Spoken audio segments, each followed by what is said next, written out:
Hello.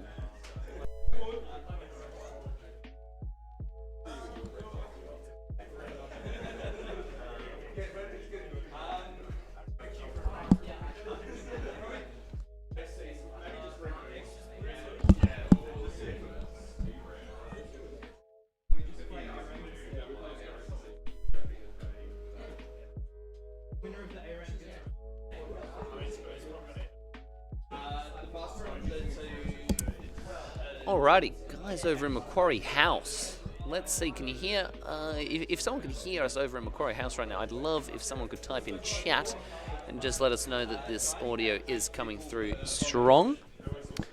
The League of Legends Esports event will be starting sometime hopefully very soon. Just getting the first game loading up before we can get into the first draft. And we'll go from there. So I'll be back shortly, guys. Enjoy the music, and I'll see you soon.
Alrighty.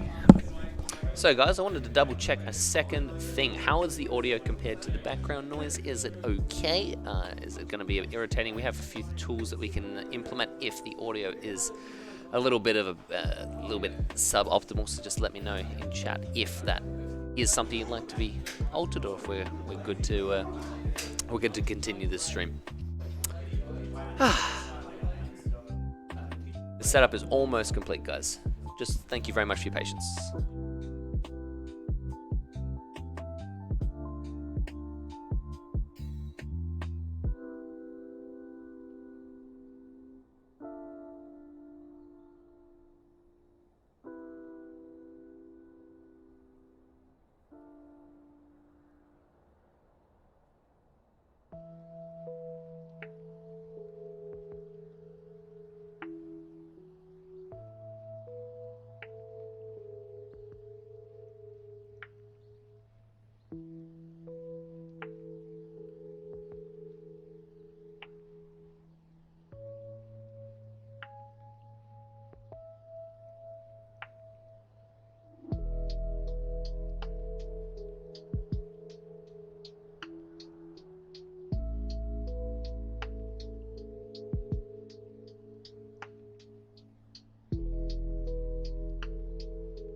Alrighty guys, welcome to the first Esports Launceston event.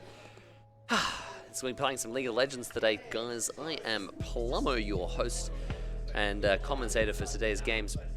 Our first games are going to be between two teams that go by some interesting names. We've got SK Telstra versus Boomer Mechanical.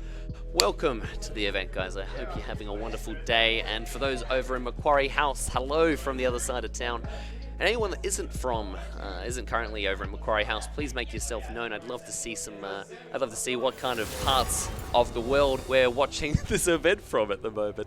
We're going to get straight into the first game, guys. Our first ban is through, and that is a Warwick ban coming through from the side of, well, let's just double check that. We have two different teams here, and these guys have never played in any kind of competition before, guys. So we are seeing Heatshot is on the side of SK Telstra. So SK Telstra has banned Lux, and we've got Boomer Mechanical as the second team, or the team on our left, and they have currently banned Zinzao and Warwick. That is a Caitlyn ban. These bans are completely warranted as well because, oh, okay, so there's a targeted ban there. The Caitlyn ban from the side of Boomer Mechanical. Oh, that's not right, actually. No, okay, don't worry, let's start that again.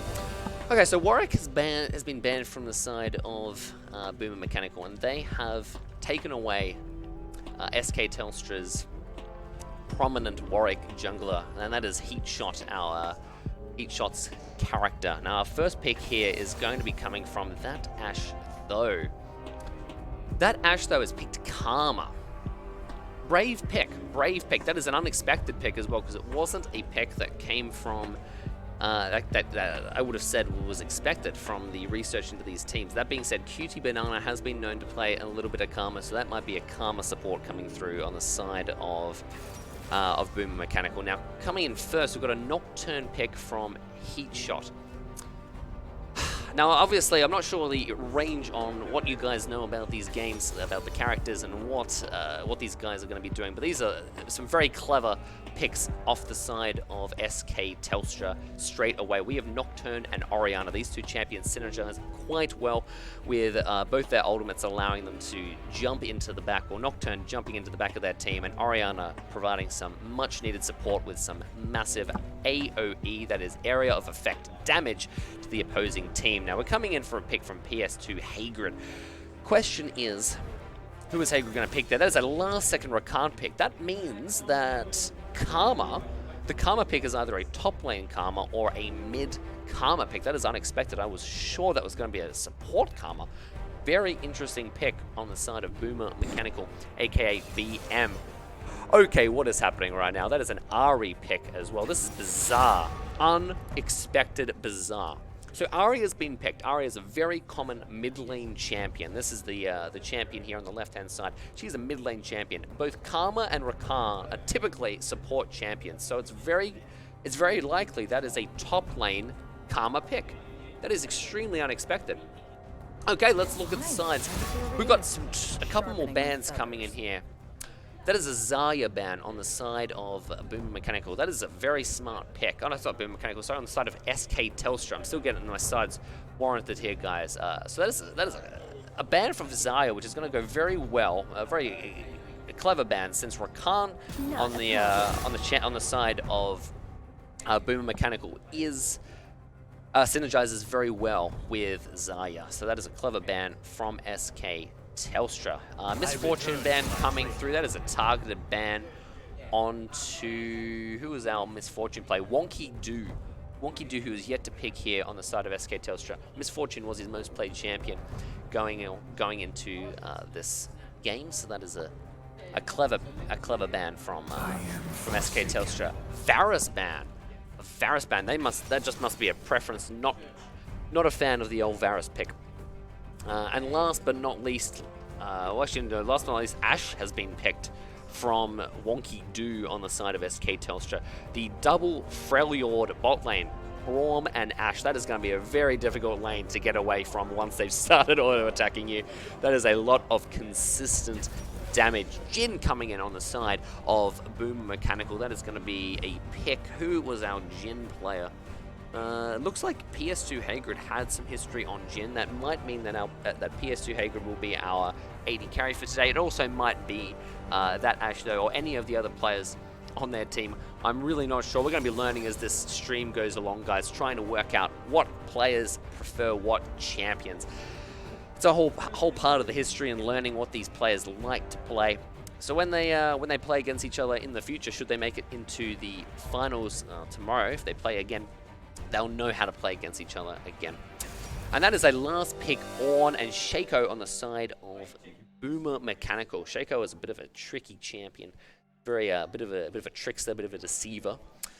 So he's going to be a fun champion to watch in this match. So it looks like on the side of SK Telstra, we're going to be looking at an Ornn top lane, the Ornn versus Karma matchup, if I'm not mistaken.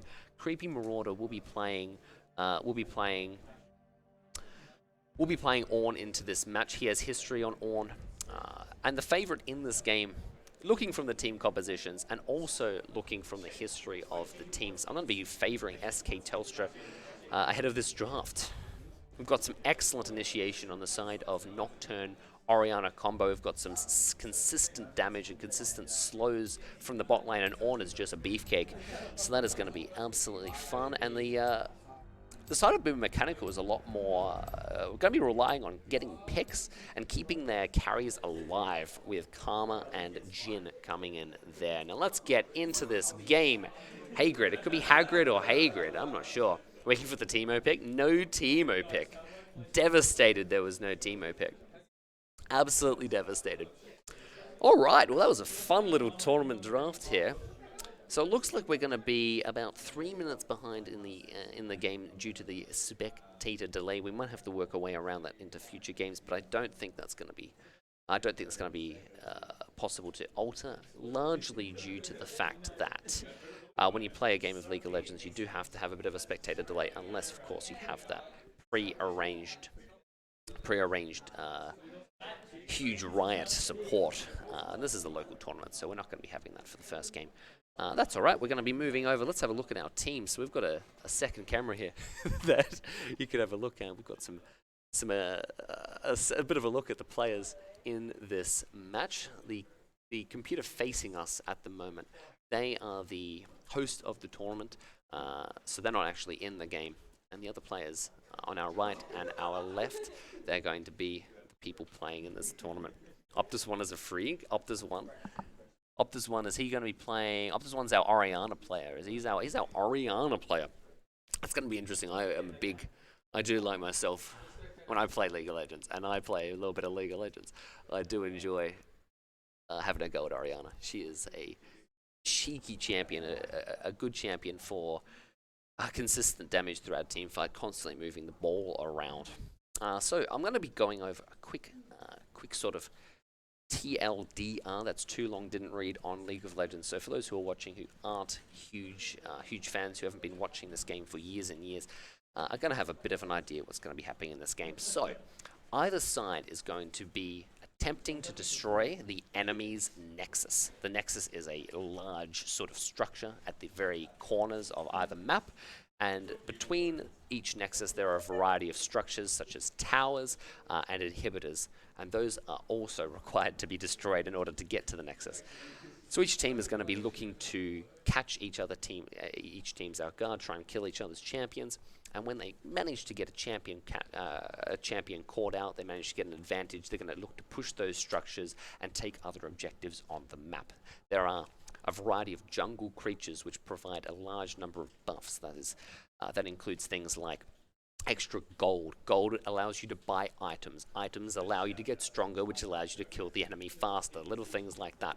There's also in this little spot here, let's call it cavern, there's a dragon. On the opposite side there's Baron Nashor. These are buffs that give you advantages in the game, such as increased damage or increased power to their minions.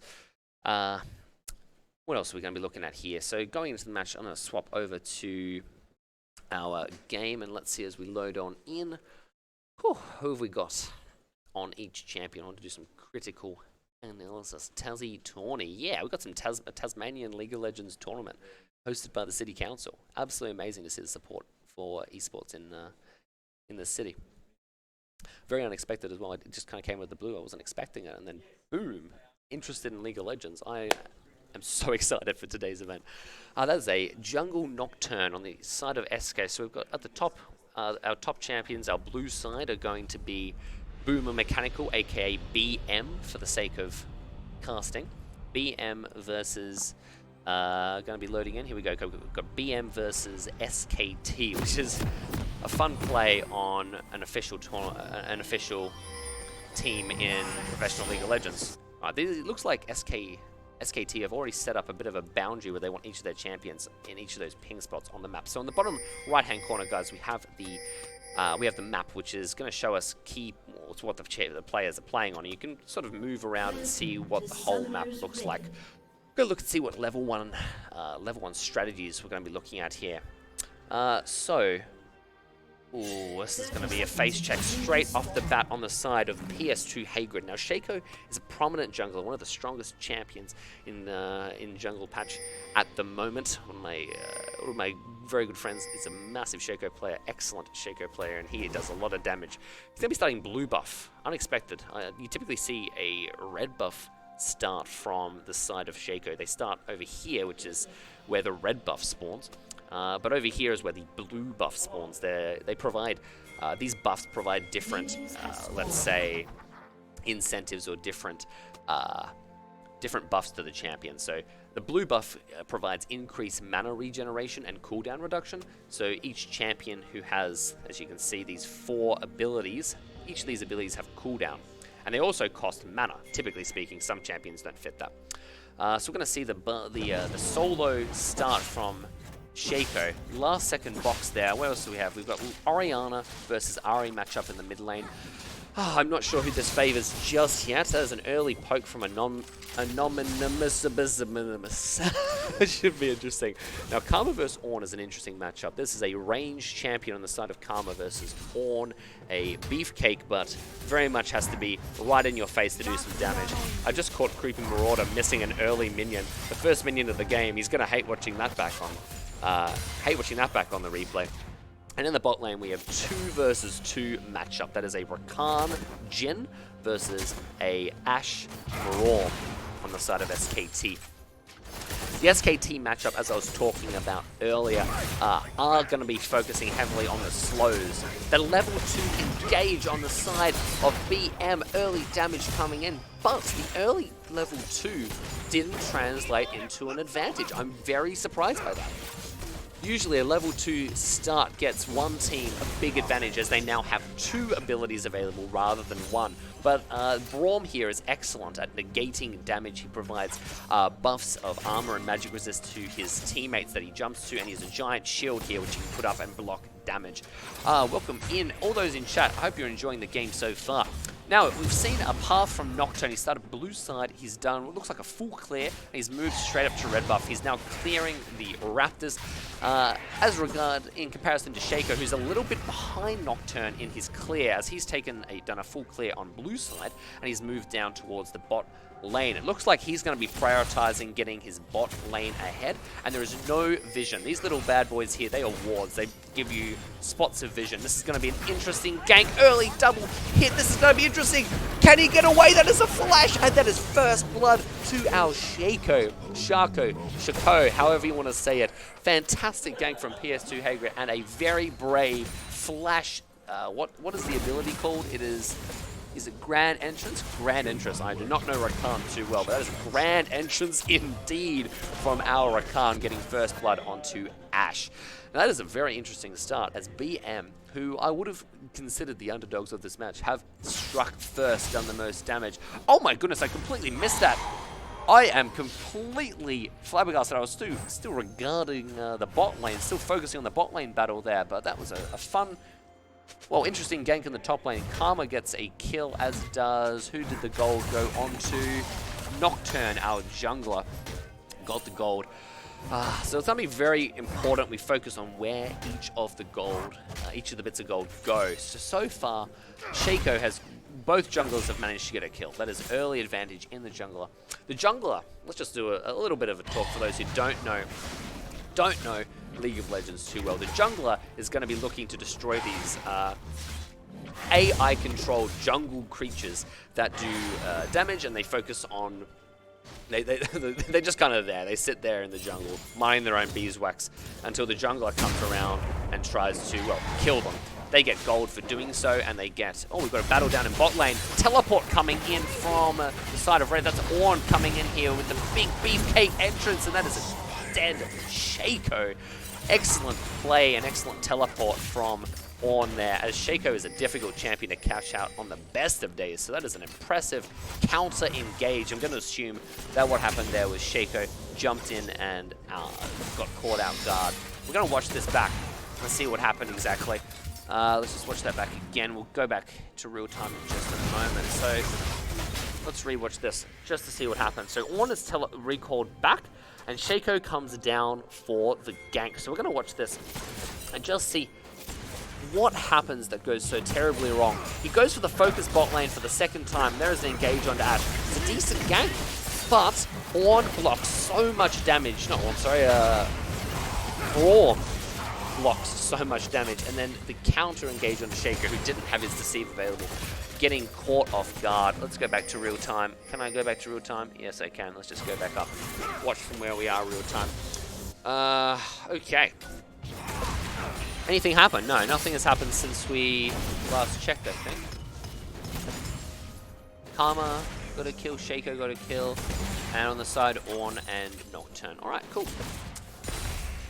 What's the gold looking like? We have a red side advantage at the moment. SKT has a small gold advantage. You can see at the top here, we've got a 500 gold advantage on the side of SK Telecom, and that is probably coming from increased CS, as at the moment both sides are more or less even in goal in kills, as it is 2-2. Gank coming in from Shaco. Oh, excellent dodge of the charm there from Optus. Can he get away? Turning it around, can he? Oh, what an excellent play from Optus One with that massive Orianna ultimate that we talked about, with that brilliant turn after Ari had used one of her dashes to get up on here. You can see the gank, that charm missing. That would have been huge in the kill of Orianna had that charm landed. Had he hit that charm, Orianna would have died. That ultimate wouldn't have landed, and ultimately the game, it would have been a kill to Ari, but they missed the charm. Orianna turns. An excellent play from Optus One. Absolutely mental. Who spoke earlier? Someone spoke in and said Optus One is an absolute brilliant champion at this game. I'm adapting the words for the sake of the cast, but same principle. Fantastic mid lane play on Orianna. side of Orianna. So you saw that ultimate earlier, the big sort of AoE damage ultimate. That's what I'm talking about when I say Orianna is powerful. And this is the Nocturne engage, being able to just teleport straight onto the enemy's AD carry. But Nocturne is getting heavy damage onto him, and that is an unfortunate death for Nocturne, but they do get the trade. But the gold does go to Braum, which is not where you want your gold to be going, at least not right away. It's not bad your support being a bit more tanky, but on the side of SKT, their heavy damage dealers are going to be Orianna and Ashe. So every bit of gold that doesn't go onto Orianna, Ashe, and I suppose Nocturne is going to be, I suppose, a downside for SKT. But gold is gold. Excellent work. Excellent work from SKT with that absolutely mental gank there. Brilliant. Brilliant with the old Nocturne ultimate. Shaco was there for the counter gank as well. Shaco was there. And they managed to get the trade back, but I was surprised to see that gank, that Shaco was so well positioned. Most Shacos, I mean, I guess Shaco is focusing bot lane. Shaco does like to be hanging around this bot lane, and with Shaco focusing bot lane, that's going to be an important location for... I just heard a lot of things. There's about 3 minutes from now, something very interesting is going to happen. I'm very excited for it. Excellent gank from Nocturne. Karma was caught off guard, and we're going to assume Karma didn't have flash available. Karma did have flash available. Karma did that thing where they hold on to flash and instead die. Excellent. Interesting choice from Karma there. Let's not judge too harsh there. I probably would have done the same thing, knowing me. Shaco is now top side, and we're going to see a duo SKT roam here from the top lane and the jungler. They're going to get met from the mid lane and jungler, and that is a charm into Shaco Fear. Shaco Fear was weird there. That is a very loud Nocturne out. I'm not sure how my voice compares, but looks like that's going to be... Is it going to be a kill? Yeah, it's going to be a kill. He's got it. He's got it. Excellent play from a headshot there, getting the Nocturne play. And now it is a 1... Well, it looks like a 2v1, but it's actually a 1v1. Orianna really owning that Shaco clone. Like, oh, Shaco clone did not see that coming. Absolutely outplayed there. Fantastic. Just brilliant. Thank you for the compliments in chat. That is a double tower hit from the Shaco box Fear. Nice work. Looks like the next interesting point will be bot lane. No, it doesn't look like they're just deciding to do nothing. Nah, fair enough. I might... Oh, can I just keep this up? Interface visibility. Let's just keep that up. No, that isn't going to work. All right.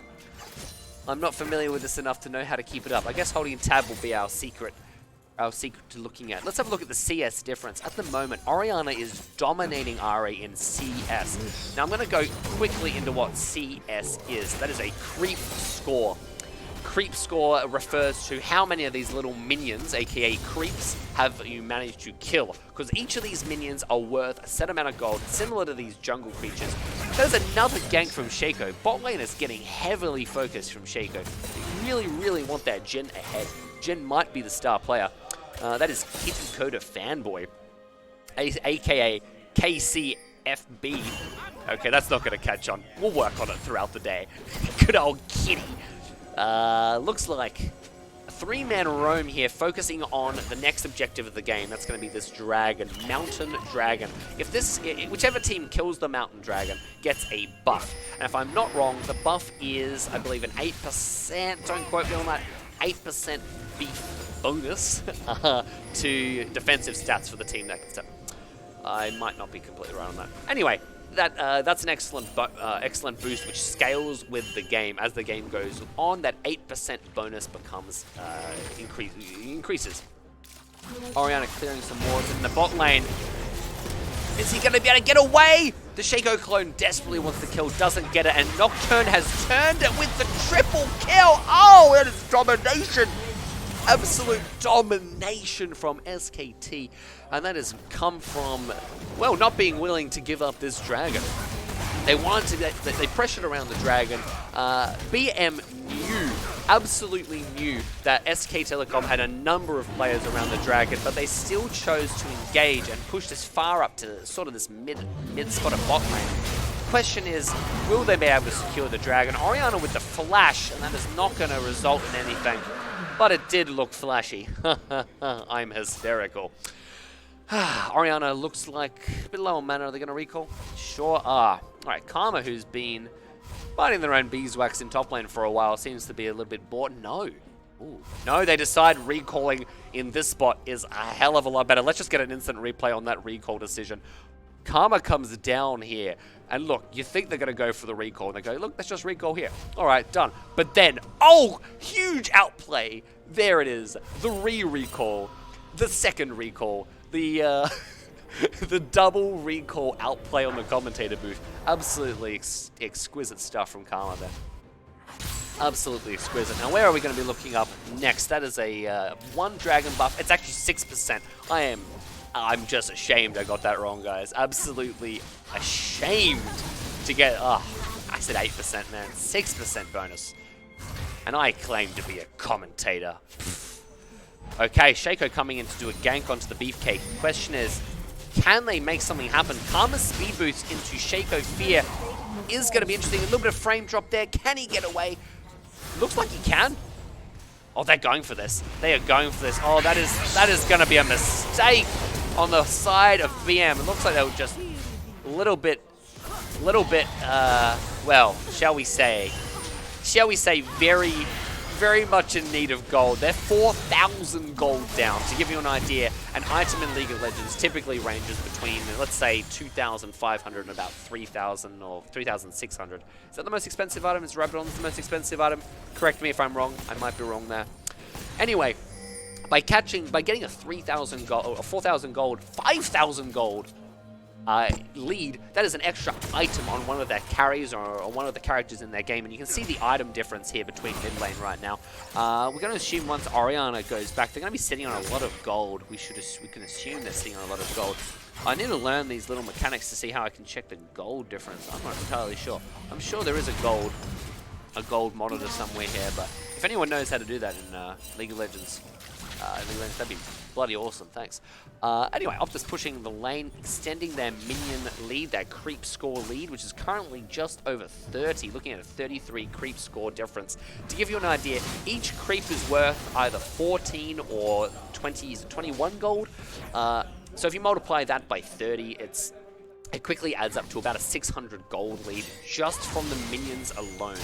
Let's say between 500 and 600 gold lead on the side of Oriana. That is a full item completed. That is 4 full items on the side of SKT. And on the side of...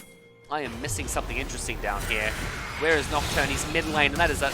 Oh! I thought Ari was away there, but Nocturne seems to always have his flash up to make fancy little plays there. Excellent play on the side of Nocturne. And that is just extending the gold lead at this point. Well, actually, it isn't. Still 5,000 gold.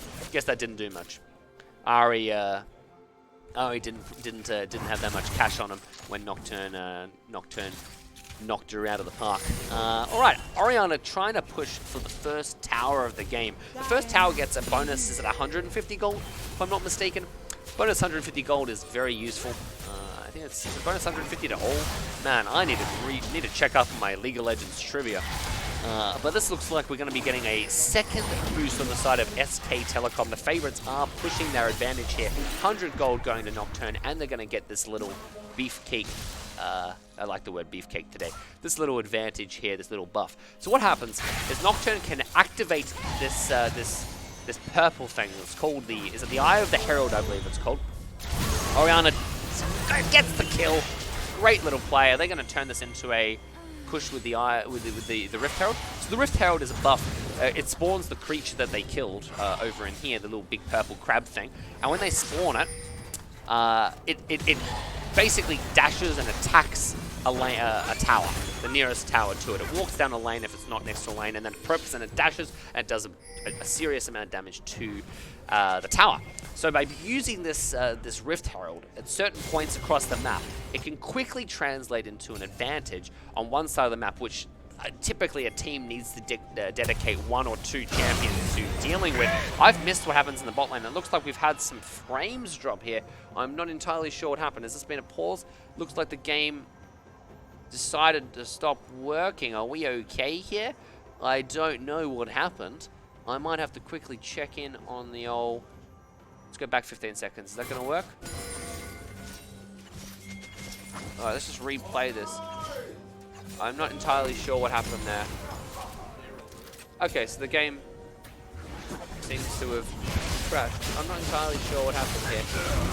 So it's frozen. I might just get one of the... What's happened with the freeze? The game's frozen on mine end too. I'm not entirely sure how to fix this. Download failed. Unload to download spectator data. The game will now exit. Well, that isn't good.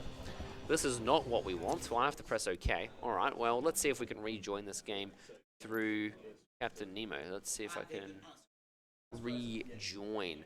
Looks like the stream is frozen. Yeah, we are... If the game... Can we ask for the fellas to pause it, if that's alright, so while we give it a moment to reconnect? Oh, I can press reconnect. We'll see if it goes. Okay, we found a reconnect button. I was completely overthinking it. Hopefully we'll just catch up and whatever's interesting. Hopefully nothing super interesting happened there. Hopefully nothing super interesting happened. Like, let's just hope a couple of minions were killed. A little bit of maybe a little bit of back and forth. All right, we're back into the game. All right, we are good. Don't worry. Whatever happened there, download decided to stop working for whatever reason. League of Legends said no. All right, what happened since I was gone? Ooh, blue side got a couple of kills. So that is a BM catch-up. While I was away, BM managed to claw their way a little bit back into the game, and whilst the goal difference is still identical, the scoreline looks better. So there's that. I had to turn it off and on again. Have you tried turning it off and on again? Well, it works every time. Every time. Now, there is a dragon spawn, and we're seeing some excellent vision on the side of SKT. We've got 3 control words in this bot side river. We have one in this this sort of mid lane access bush. We've got one in the classic little tiny bush that causes an absolute headache for anyone that doesn't have access to this. Well, the people like you need to hide a whole team in this bush, so that's annoying on its own. Where am I? I'm at 19. Apparently, I'm 15 seconds behind. I kind of. We'll just watch these kills and then we'll play catch up. I hope that wasn't too audio heavy. I just needed a good sip of water there. It was delicious. I have no regrets. Ash Arrow coming across, getting absolutely no one, but it does look absolutely gorgeous. Bye-bye, Arrow. We'll see you in 45... No, what's the cooldown on it? We'll see you in 88 seconds, 87 seconds. You have a break. You did good. Enjoy your time off. Okay, so we're going to be looking to catch up here. Let's just move back up to wherever the game is currently. So we're in real time. Well, by real time, we're 3 seconds behind. That is a kill onto Ari, a second kill onto the top lane Karma. Nocturne, huge ult, but does go down. But it is a nice little catch. That is 3 kills on the side of SK Telecom. Now, I would say this is actually a mistake. An absolute mistake on the side of SKT. They had the opportunity to push this tower. This mid tower is a permanent structure that they can take down from the game, and it will not respawn. And it is absolute access to the entire base. You can see this. Each team's base is fortituded with these walls and towers which need to be destroyed. If you take down one of these towers, suddenly you can access these points without... Like, it's just an excellent opportunity to access the enemy team's base. So many more opportunities and plays become available to you. The dragon will still be there afterwards. They could have taken they could have got half, if not the whole tower destroyed by the time the BM bot lane got into position to defend. Plus, the BM bot lane was a Jhin who, at the best of times, takes a very long time to clear. He has a Q, which takes, well, will take 4 minions with it, maybe. And then he has to auto-attack at a pretty close range. That would have been a free tower. But, hey, they got the dragon. They now regen at 2.5% missing health every 5 seconds. So there's that. There's a big fuss happening in the background now. But it looks like that is a... Oh, they got away. Nice work. You can have a look at the guys over there. They're enjoying themselves.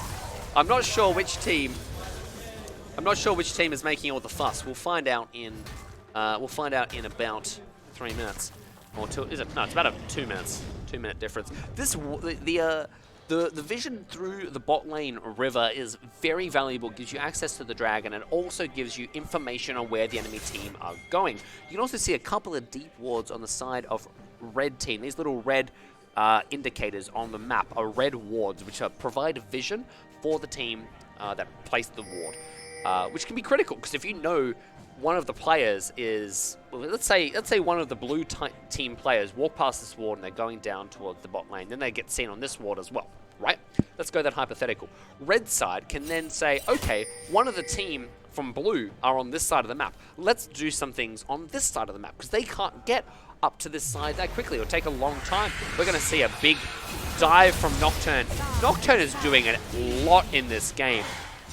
He is sitting on 10 kills right now. He is sitting on 11 kills right now. Orianna has not died. 150. I have to redo this little thing down here as it didn't work. That is a 50 CS lead, 40 CS lead on the side of Orianna, which is translating into a significant gold advantage. We're seeing almost 10,000 gold, about 8,000 gold. I'm being okay, 8.5k. I'm being over dramatic for the sake of the cast. We're seeing some significant damage coming in on the bot side. It is not looking good for blue side. Blue side need to do something. They need to pull their hands out of their pockets and they need to start playing the game. Because right now they are getting absolutely stomped in gold. They're getting stomped in pressure across the map. The vision on the side of red team is exquisite. That is largely a credit to Braum, who is their support. That is Hydrochrome. Hydrochrome, our vision expert. We'll call him Vizzy Expert. I don't know. We'll see if that catches on throughout the day. Vizzy Expert. Maybe. Each team could have a Vizzy Expert. That is a very dead Shaco. And that is a very dead Ahri as well.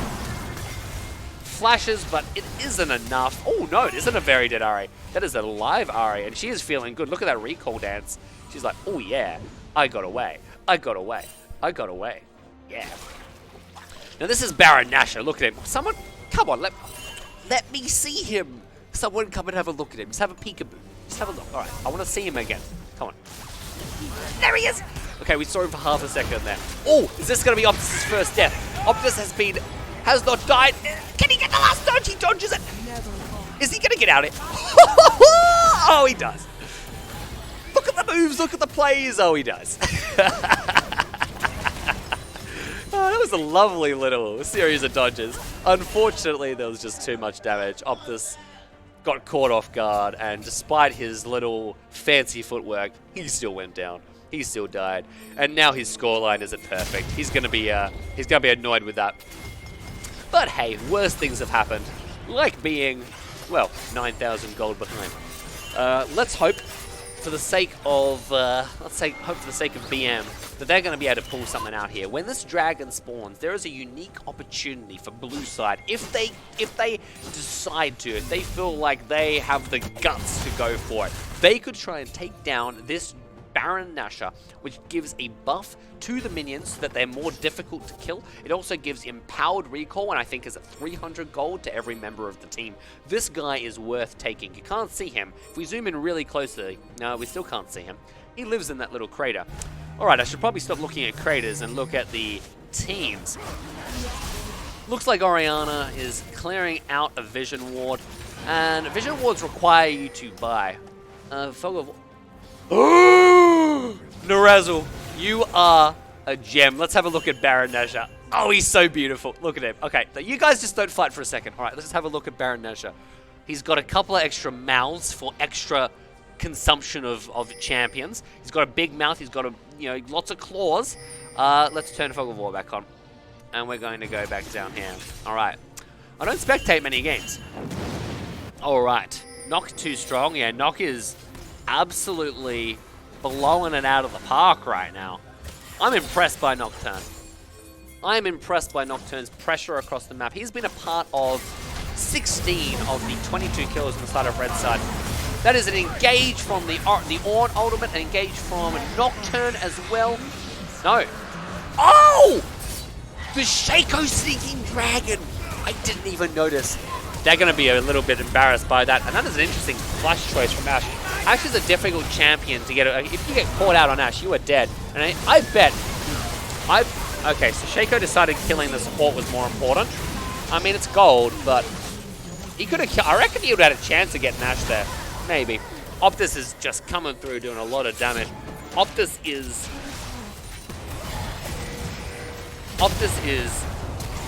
going to be looking to do some extra damage here. Great, excellent pressure from SKT. What are they going to do with this advantage? Is this a mid lane push? Come on, use your advantage to take mid lane. Come on, do it. Don't take Baron. You don't need it. Half the enemy. 4 out. Don't do it. No. This is the second time. This is the second time that they have opted not to take this tower, and instead they're like, let's take Bazza. Let's take big Bazza Nasher. But Baron does not go down without a fight. Look at him. He is angry. He is spewing green goo everywhere. He's got spikes.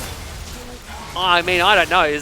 No, okay, look. Turns out, I mean, it wasn't really fair, was it? It was a 4v1. I mean, that wasn't fair. That was an unfortunate little, shall we say, incident for Baron there. I mean, he's supposed to be the all-powerful being of the game, but for some unknown reason, Bazza just went down and they got outplayed in the 4v1. I'm really focusing on Bazza a lot here. Should probably move on to the game. All right, Shaco deceives in and then goes, I was here the whole time. You can see these empowered minions. They are now extra purple. They are going to be looking extra purple, which means they are more difficult to kill. They are doing extra damage to minions, and they're going to have extra range on the side of this big cannon minion. They're loving it too much to win. Yeah, they're enjoying the game. Yeah, they're taking the game out. How dare they play? You know, enjoy the game. Where's the full efficiency, man? Full efficiency.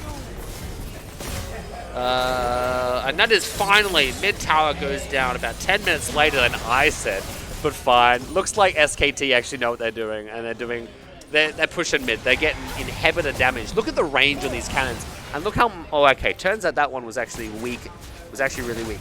And he's just lost all confidence with his friend gone. And that is what is Ari doing there?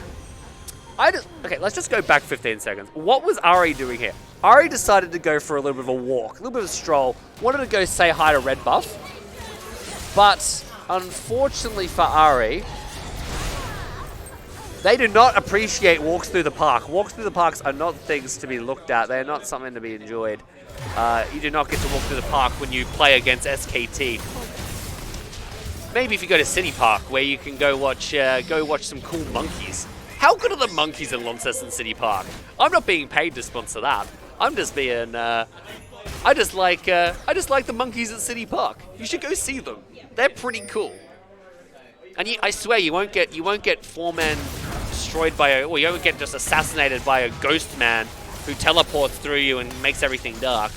That's my guarantee that Nocturne will not be at City Park if you go visit the monkeys. All right, we're gonna see some top lane pressure here. Shaco deceived into nothingness. The Shaco had an advantage early game. He's opted to go Kraken Slayer into Essence Reaver, which basically means he can assassinate tanks. I'm not sure why he would want to assassinate tanks, because the pressure, the damage. Oh, actually, to his credit, he might be trying a build that might allow him to 1v1 Nocturne. So Nocturne, if you do a comparison with Nocturne is sitting at 4 full items, and that is everyone on Blue's side falling. We've just got Ari. The game is frozen again, just to make it interesting. So the game is frozen just for one more interesting moment in today's game. I'm going to throw a little bit of a prediction out there. I'm going to say Ari might be able to get a kill. I don't know. But we're going to see the death of both Nexus turrets and the Nexus, I imagine. I'm just going to look to see if we have... I'm not entirely sure on where. Yeah, it looks like we have to leave again. We might just... I think the game's over. Yeah, congratulations to SK Telecom. SKT, SK Telstra. Yeah, so as you can see, the game is over. Let's go to here. The game did actually end shortly after that freeze. That was a very unfortunate freeze. I'm really not sure here. Did the host leave? Well, no, the host is frozen too. The host shouldn't have left. I would like to see, I might do a quick Google search, if we can work out how to make it so I'm watching in real time, or whether spectate is going to be 3 minutes behind, because I did hear that the game was over about 2 minutes ago. I try to keep it on the download to keep it like surprising and interesting for you guys, but okay, here we go. Let's just have a look at the damage. Who was our key players in this match? Optus was playing pretty darn well, just that one death where the fancy footwork wasn't enough. Nocturne did the most damage in the game though, with 20,000 damage from his little ghost man that makes everything dark. Our Beefcake Orn was there. He didn't die much. He soaked a lot of damage. Are we going to see how much damage he took? He took 113,000 damage. Nocturne took 181. We can just basically say without hesitation, I reckon I'm just going to go out and say it. Nocturne was our MVP for that first match. I don't think you get anything for it being MVP, but when they watch back the cast, our Nocturne player Heatshot is going to be feeling real good about that match. Fantastic work from the first game. Let's have a quick little flick over as our second team are arriving to start up our second match, and they'll be starting up sometime, hopefully in the next 5 to 10 minutes.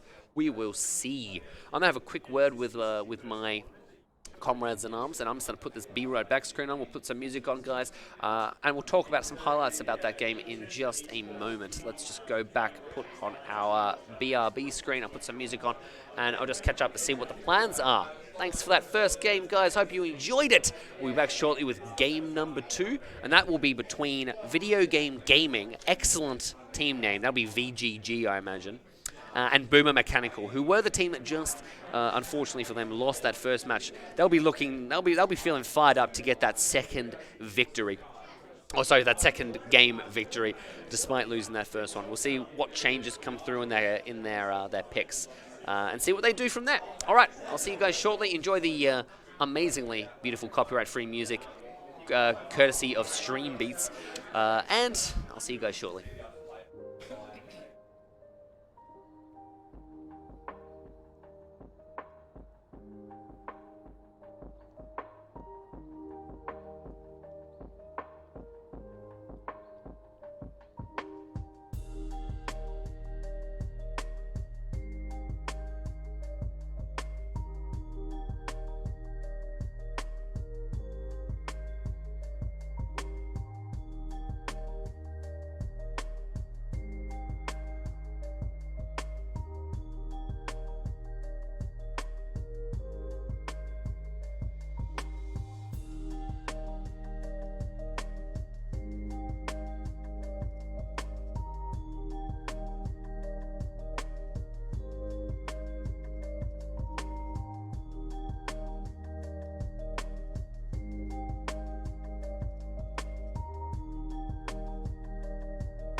Guys, I have returned. Hope you didn't... I know, you're probably worrying I was never going to come back, but I am back. You don't have to stress. Like, take some deep breaths, guys.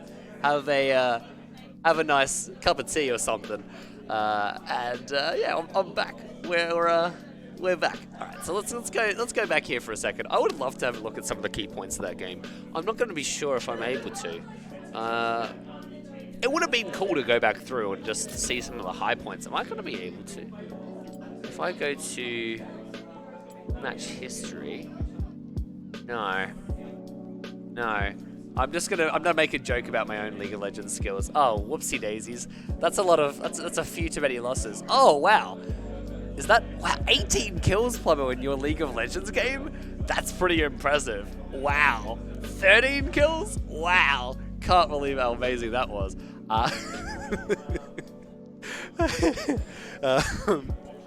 Anyway, let's talk about some of the high points of that game. If I'm not wrong, we're going to be seeing SK Telstra look like the team to beat right now. SK Telstra look like they were performing at a very high level. We saw some excellent vision awareness, or at least prepping with wards throughout the river, wards deep into the enemy jungle, getting that Nocturne the vision he needed to get those key ultimates, because he can only ultimate onto a champion from a great distance away going if there is vision and he can see them. So those key wards were extremely valuable in that game for the Nocturne pick.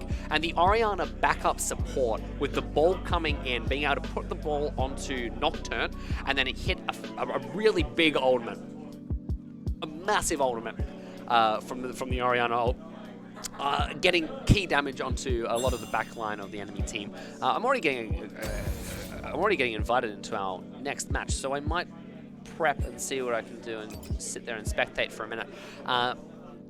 But on the side of BM, Boomer Mechanical, I'm interested to see where we go from in this next match, because we saw the Shaco pick. The Shaco pick started blue side in a game where red side was, typically speaking, what you would expect from the Shaco to start, as you typically start on the bot side, work your way to the top side, meet the enemy jungler in the river, try to fight around Crab, and then you have the support of your mid lane and your top lane, and whichever mid lane and top laner gets the priority in their lane and is able to react and help their jungler sooner, typically gets an advantage in a typical game of League of Legends. We didn't see that. We saw Shaco decide to go bot lane, get that early gank onto the Ashe and Braum lane, and Ashe died. It was an excellent start for the Shaco. I thought it was going to be a risky start, as typically speaking, Shaco is excellent at ganking, but bot lane doesn't always give him the best in, as wards in that classic bush there, especially on blue side. Fortunately for him, the red team, maybe it was all planned, but the red team, SKT, did push in, so the bot lane was in the right spot for him when he got bot lane ready to gank. So that was an excellent start to the game for BM, but from there, the game slowly just got taken away from them. Kill by kill, minion by minion. I'm sure I didn't cast a lot of the mid lane for a lot of that match. I was too busy talking about other things like what Baron Nashor looked like. But we saw a big CS creep score advantage to the SKT mid laner Optus 1. That was... I'm not sure exactly how the Orianna matchup is supposed to go. I think, typically speaking, Ahri should have the advantage, because Ahri is able to dash using her ultimate out of any Orianna ultimates if they predict it, if they're fast enough, and their charms are always going to be in range of an Orianna trying to use her ball to hit them. Well, I guess maybe some Orianna poke might not if it came back. Don't worry about it. Typically, we'll always see the Ahri have the upper hand in that matchup, and Ahri didn't play poorly. Ahri just must have fell behind in CS. The Orianna got some excellent early kills with Nocturne. Can't remember the exact process, but I remember seeing that key fight down in bot lane where there was the teleport, and it was about a 3-for-1 exchange on the side of SKT, and that was where the game started slipping away, because they got that bot lane advantage, then they took the dragon, and then I think they pushed mid lane, or maybe they recalled. My memory is that of a goldfish on a good day. Nope. Here we are. So I'm looking forward to seeing just how we adapt, how we see Boomer Mechanical adapt to this upcoming match, because that's going to be the key. How do they bounce back? They've got the back-to-back game. They lost the first game. Had they won it, they would have been raring off it, ready to go with some great cutthroat strategies going into this next one. But they just lost. They're feeling a bit down. They're like, oh man, we came to the tournament. We didn't quite get that win in the first match. But it's key that they get that already out of their head and they prep for this next game. What kind of research have they done into their opponents, Video Game Gaming. Well, I've done a little bit of my own. I'm just going to get it up so I can read through it a little bit for you guys, so you can get an idea of what we're going to be expecting in this upcoming match. Why did that just open? That's annoying. Okay, so in the upcoming match, Video Game Gaming have a number of players. We're going to be looking, we've got one player's named False King's Crown. Now that's a bit of a mouthful, so I might call him FK, or FKC, not quite what I would have liked there. We might just call him Falsey. Yeah, Falsey works. We've got a player by the name of Messi with numbers in there. Grabber of Flame. So he might be an ex-Olympian or something. I'm not sure. The Jam on Toast. I'm gonna hope that's some strawberry or raspberry. If he's sitting there with wild, what's it called? Is it wild berry, where he puts some other berries, or blueberry jam? Nah. We're looking at strawberry. We're looking at raspberry. That's really it. Honey, smooth peanut butter, bit of promite on there. It's pretty good. And the last player's name is Mudaman, which is our. I'm gonna go through, get onto this client. You can have a look at the players as they're joining up here. So we're gonna be looking at what players, what champions we're gonna be expecting in this upcoming game. So False King's Crown has a history of playing champions like Mordekaiser, Cho'Gath, and Garen. Those are all pretty beefy champions. Some do more damages than a bit more damage than others. Mordekaiser is probably his most played, and I would expect the Mordekaiser ban, as most players, most teams, most people don't like going against Mordekaiser. He's one of those champions that always has something up his sleeve, an ability up his sleeve, some weird damage and cancelling your plays. That being said, Boomer Mechanical might just be comfortable going against Mordekaiser, and we might see some of the bans on Cho'Gath or Garen. Messi is likely our AD carry player. I did a little bit of research and I was trying to get a grasp on what champions to expect. He typically plays Senna, Tristana, Silas, and... no, that's alright. He typically plays Senna, Yasuo, Tristana, and Lucian. Those are all typically AD carries. Yasuo could be typically played mid lane, but it isn't unheard of for him to play bot lane AD carry, and Senna can also be played as support, so there is a bit of flex there. Grabber of Flame, who is their most experienced player, or at least their most highly rated player, who we should probably expect to be the best player on their team. If rank is anything to go by, we might get some surprising plays though. Aphelios, Katarina, Tristana, Silas are some champions we're looking from Grabber of Flame. That includes, they're typically mid lane or AD carry champions. Those are both very important carry roles, so we're gonna see their most experienced, highly rated, maybe not most experienced, but most highly rated player playing in a carry role this match.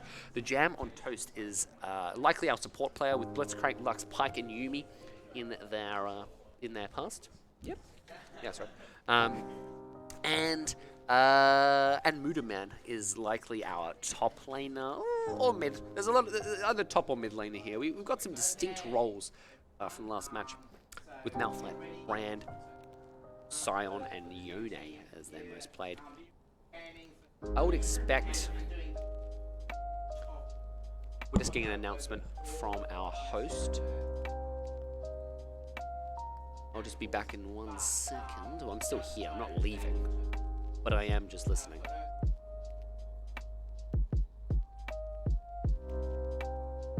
Gonna have another sip of water. I hope it's not too annoying. Xavier coming in with the support for Mudaman. Is he one of your mates, or are you playing? Yeah, going over to watch support your mate? Maybe a family member.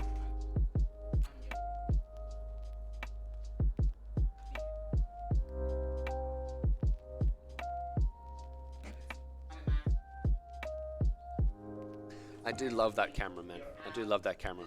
I'm really proud of my decision to set that up. I'm really proud. I just brought it along on the day, like maybe I could make it work, and I found the perfect spot so that you can get a really good angle onto our host today. Wonky Dude, congrats on the win in the first round. Would you be able to do me a huge favor? Would you be able to double check that if you click on the videos on this channel, and is the VOD like currently working and going live? Because I try to enable it, I do streaming on my own time, but I am curious whether I enabled it right and made sure it all worked, or whether that was a bit of a gonna be something we have to work on and we'll have to upload to YouTube as we try to work out before the game. Mate from school? Hell yeah, coming along to support your mates for big tournament games. Love it. Okay, so Boom and Mechanical are going to be coming up and playing our second game again. Boom and Mechanical are on our right, and Video Game Gaming are on the left. Our closest player is one of our hosts, though, Marilyn. Absolute gem of a bean. That was bean, or being. Alright, so we're going to be looking into this next game. Boom and Mechanical are going to be playing again. We saw some key bands coming out last game. Of the champions they didn't want to play. We saw the Karma pick, which was a surprise. Karma top wasn't something I expected. I was expecting a Karma support when it first got picked. We'll see whether Video Game Gaming are watching, whether they're keeping an eye on what champions they want to go against, what champions they don't want to play against, all that jazz. I'm going to see whether those same players are playing in their same roles, with players like Anonymous playing in the mid lane on her on their Ahri.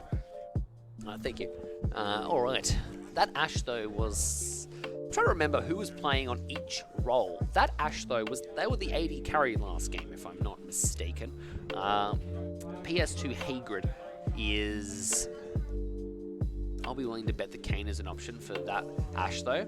That Ashe though. Yep. So that Ashe though is most played. We're looking at Caitlyn, Leona, Kayn, and Swain. They really like that Ain sound, don't they? Swain, Kayn, Caitlyn. Lee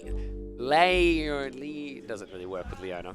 I was surprised by Anonymous's pick last game of Ahri, because there was no evidence of playing Ahri, or at least in my bit of research. Oh, it looks like they just don't want to play anymore. All right, congratulations to Grubber of Flame, the sole survivor of that game. I don't know. I mean, good game. GG, well played. That's that. Woohoo.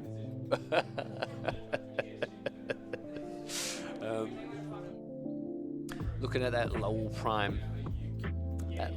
prime gaming. We'll just chill here for a second, guys. I might go back to my camera so you guys can see my beautiful face again. So Video Game Gaming are going to be. I mean, that's a good name. How good is that name? Video Game Gaming. That's like a. I mean, they really put a lot of thought process into that. They're like, what defines us as a team? We play video games and we like gaming. Video Game Gaming. Love it. MVP of last game, absolutely without doubt, Heat Shot. Oriana, Optus played excellent. Second, I'll put Optus as our second most. I did see, Ornn did a lot. Ornn did a solid amount of tanking, but ultimately Nocturne was typically our engager, or the player catching out a lot of just getting a lot of one-on-one victories, especially in that mid to late game. We saw that catch on Karma bot lane. We saw a lot of plays from Nocturne in that game, and we saw excellent awareness in the game, in the early game, being in the right place at the right time. There was some errors, and obviously throughout the game, but excellent play from it was Heat Shot. I can't remember the exact pronunciation of the game, but I've got their name. No, I've got their name written down because I'm an absolute genius who writes things down early. Yeah, Heat Shot. I shouldn't doubt myself. I totally had that. Or it's Heat's Hot. Heat Shot or Heat's Hot? I feel like it's Heat Shot. So Nocturne MVP from last game, but Optus did play an excellent secondary supporting role to the Nocturne, keeping him alive, giving some excellent backup damage. And I mean, we saw a lot of excellent work from the Ashe, and we saw that excellent Ashe arrow that, I mean, I was very impressed. When you watch the VOD, you'll see the Ashe arrow I'm talking about. It was just mwah, mwah. All right, so let's get ready for this upcoming match. Why can't I spectate? Someone needs to jump out of the spectate role. I'm currently not able to. I mean, they'll join. This is weird. It seems that I'm playing this game, guys. I'm gonna be playing this match. I'm really keen, so I'm gonna be joining in on the team of BM. I'm gonna be joining this damn damn it! I was gonna play mid lane. I was gonna play my famous Nico. Fine.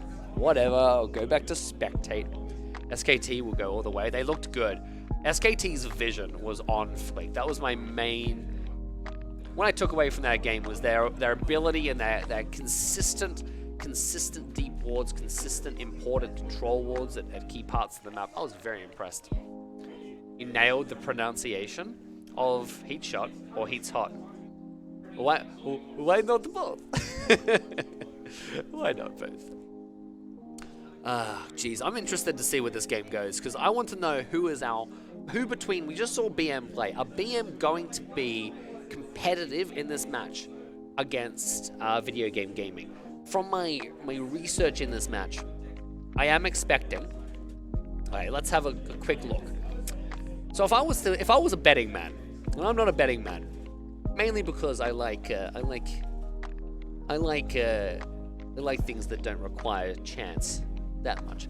But if I was a betting man, I would put money on BM for this game. Rank-wise, they are higher rated than our upcoming players of video game gaming. But we haven't seen video game gaming play. Video game gaming have just watched BM play. They are, assuming they watched, they might have just been, laughing, maybe playing some Pokemon Go, getting ready for Community Day tomorrow or something. I don't know what they do in their own time. Whatever they choose to do, that's on them. Why are you crying for, Barry? Why are you crying? We're going to see some upcoming... I don't know who we're going to see in this upcoming game for the bands. I would love to see a good Silas or a good Katarina come out of the mid lane. Grabber of Flame, I want to see Grabber of Flame in the mid lane. And I want to see a Katarina or a Silas pick from them. But they might get banned. If they get banned, we might see a weird Tristana mid. Tristana mid isn't unheard of. It's actually quite a common pick. It's one of those nasty picks I banned in solo queue because I can't stand the thought of going against an AD carry Tristana in the mid lane. I miss the days. Any historical League of Legends players, people that played League, let's say for 4, 5, 6 years, remember the glory days of AP Yi mid lane, AP Evelyn mid lane. We got that. Even AP Tristana had a good crack. AP Tristana isn't terrible now. AP Ezreal mid lane. There was some great days back when League of Legends hadn't been so fine-tuned so that the game was more balanced. There were just some odd weird picks. AP Sion before his rework was just amazing champion. Loved playing AP Sion. It was stupid, but it was great fun. The ratios were ridiculous. Okay, so let's have a quick look on the client. We're almost ready, right? I'm just not sure what's happening. It's like QT Bananas decided they want to spectate this game. Was QT Banana on the side of BM? QT Banana was on the side. Yes, on the side of BM. I'm just not sure why they're waiting. That was the support from last game. I'm calling BM got this game. They had a strong start. They just messed up their start picks. How do you mean, Barry? You feel that the picks on the behalf, like the champions that they picked, were a mistake? Because the Karma top lane was a brave pick. There was some moments where Karma top got some excellent damage onto the Ornn with the empowered increased movement speed into the chain that rooted with the Shaco combo. That was quite a nice little combo. I enjoyed watching the Karma top. But they're allowed to play Gwen since she is so... Are they allowed to play Gwen since she is so new? Absolutely. I shouldn't quote that, because this is a tournament draft game. I play a lot of solo queue, and solo queue has Gwen enabled, but we'll have a look. We'll have a look when we go in. I'm going to assume Gwen is enabled. I assume we're playing on the most recent patch, and I'm going to assume that any champion is fair game that is in that patch. So, I guess we'll see. I think they just got outplayed skill-wise. SKT walked over them from the start. Other than the first play, other than the first blood play where they got that excellent gank from Shaco bot lane, that was a pre-planned strategy of getting that Shaco starting blue side, or blue, starting top with the blue, and then working down bot lane and going down there and getting a great gank onto the bot lane. That being said, the key to SKT's victory in that game wasn't the bot lane. The key was the Orianna Nocturne combo, and that should have been, at least in my well-informed opinion, it should have been the priority of BM to analyze the enemy team comp and say, okay, where does what's our priority here? And the Nocturne, if Nocturne isn't doing well, that Nocturne diving into a team doesn't do a lot. Orianna isn't doing well. Orianna's backup isn't that good. And at that point, Shaco is already assassinating Ashe pretty much regardless, unless Braum is like directly on top of her at all times, which might have happened. This is all hypothetical. But I would have liked to see the Shaco, their jungler for this game. I don't remember the name. Was it Ashe that played them? Oh, we're into the game. All right, what bands have we got coming out here? Okay, VGG, Video Game Gaming, have the first ban, and it looks like they're also going to have first pick, which means last pick is on the side of QT Banana. Well, that's not the name of the team. It's on the side of BM. Should be interesting. What ban are we going to see from the side of VGG? Who have we got banned? That is a Nocturne ban. They do not want to see Nocturne again. That feels like a personal attack. Wait a second. No. That's a personal attack on SKT. SKT aren't even in this game. That is a personal attack on the team that isn't even playing. Interesting. I mean, they really don't want Nocturne in their game. We're probably going to see a Nocturne ban in the game against SKT as well. Alright, so that's a Samira ban. Who was our Samira player? Let's just get that back up and have a look. I have this that's the wrong one. I have this set up. I'm going to minimize that. Who was our second ban? 5 seconds left on this ban. Mordekaiser. There's the Mordekaiser ban we were talking about. Actually, man, I'm just getting all these calls wrong because Mordekaiser was. So I thought Mordekaiser was going to be played by Video Game Gaming. I mean, maybe they just want to really make sure. Maybe False King Crown is worried that he's going to accidentally pick Mordekaiser and has banned Mordekaiser so that they don't accidentally play Mordekaiser. Maybe. Might be living in fear of that. We're also seeing a Senna ban coming through from BM, and that is a ban probably focusing on our Messi who played Senna. There are a couple of players that played Senna actually on the side of Video Game Gaming. Garen ban and Morgana ban. There's the Garen ban from BM though, and that is a focus ban onto False King Crown, and there is an Ornn pick. This is the Ghost of Christmas Past right here coming in for BM. They're already seeing an Ornn pick, and that is scary for them. Fortunately, Nocturne isn't in this game. BM have decided to really throw a curveball here. No one expected the Karma pick 2 games in a row. This is a rematch in the top lane of Karma Ornn. Or is Karma going bot lane? I shouldn't throw it out there just yet. Is Karma going to be support or is Karma going to be top lane? There's a Caitlyn pick coming in on the side of BM as well, that Ashe though. And our Caitlyn player was, if I'm not mistaken, was that Ashe though. They were a Caitlyn player. It looks like Kayn will be off the tables then since that Ashe is playing Caitlyn instead. Kaisa coming in on the side of Video Game Gaming VGG. Who was our Kaisa player? Did I write Kaisa down?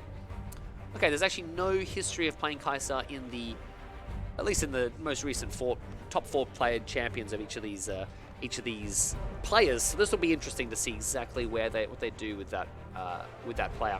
You got Macquarie Houseblood? Hey, how's Macquarie? What's it like over there? And that is a Orianna pick. I am seeing some serious Ghost of Christmas Past stuff here. I don't know if this is some psychological warfare on the side of VGG, just trying to really play with BM's mind and say you're going against us again, and that is a Lux pick. We're going to expect that Lux in support role. I expect. That being said, Anonymous did have a history of playing Lux, so that might be Anonymous. Anonymous did have a history of playing Lux, right? Am I right there? Yeah. Okay, that is actually a Lux mid lane. I would expect that to be a Lux mid lane. That is a Scion ban. That is a focus on the support for VGG. That is a Scion ban. Mudaman has a history of playing Scion support, so that is a focus onto silencing Mudaman support, and that is also a Silas ban.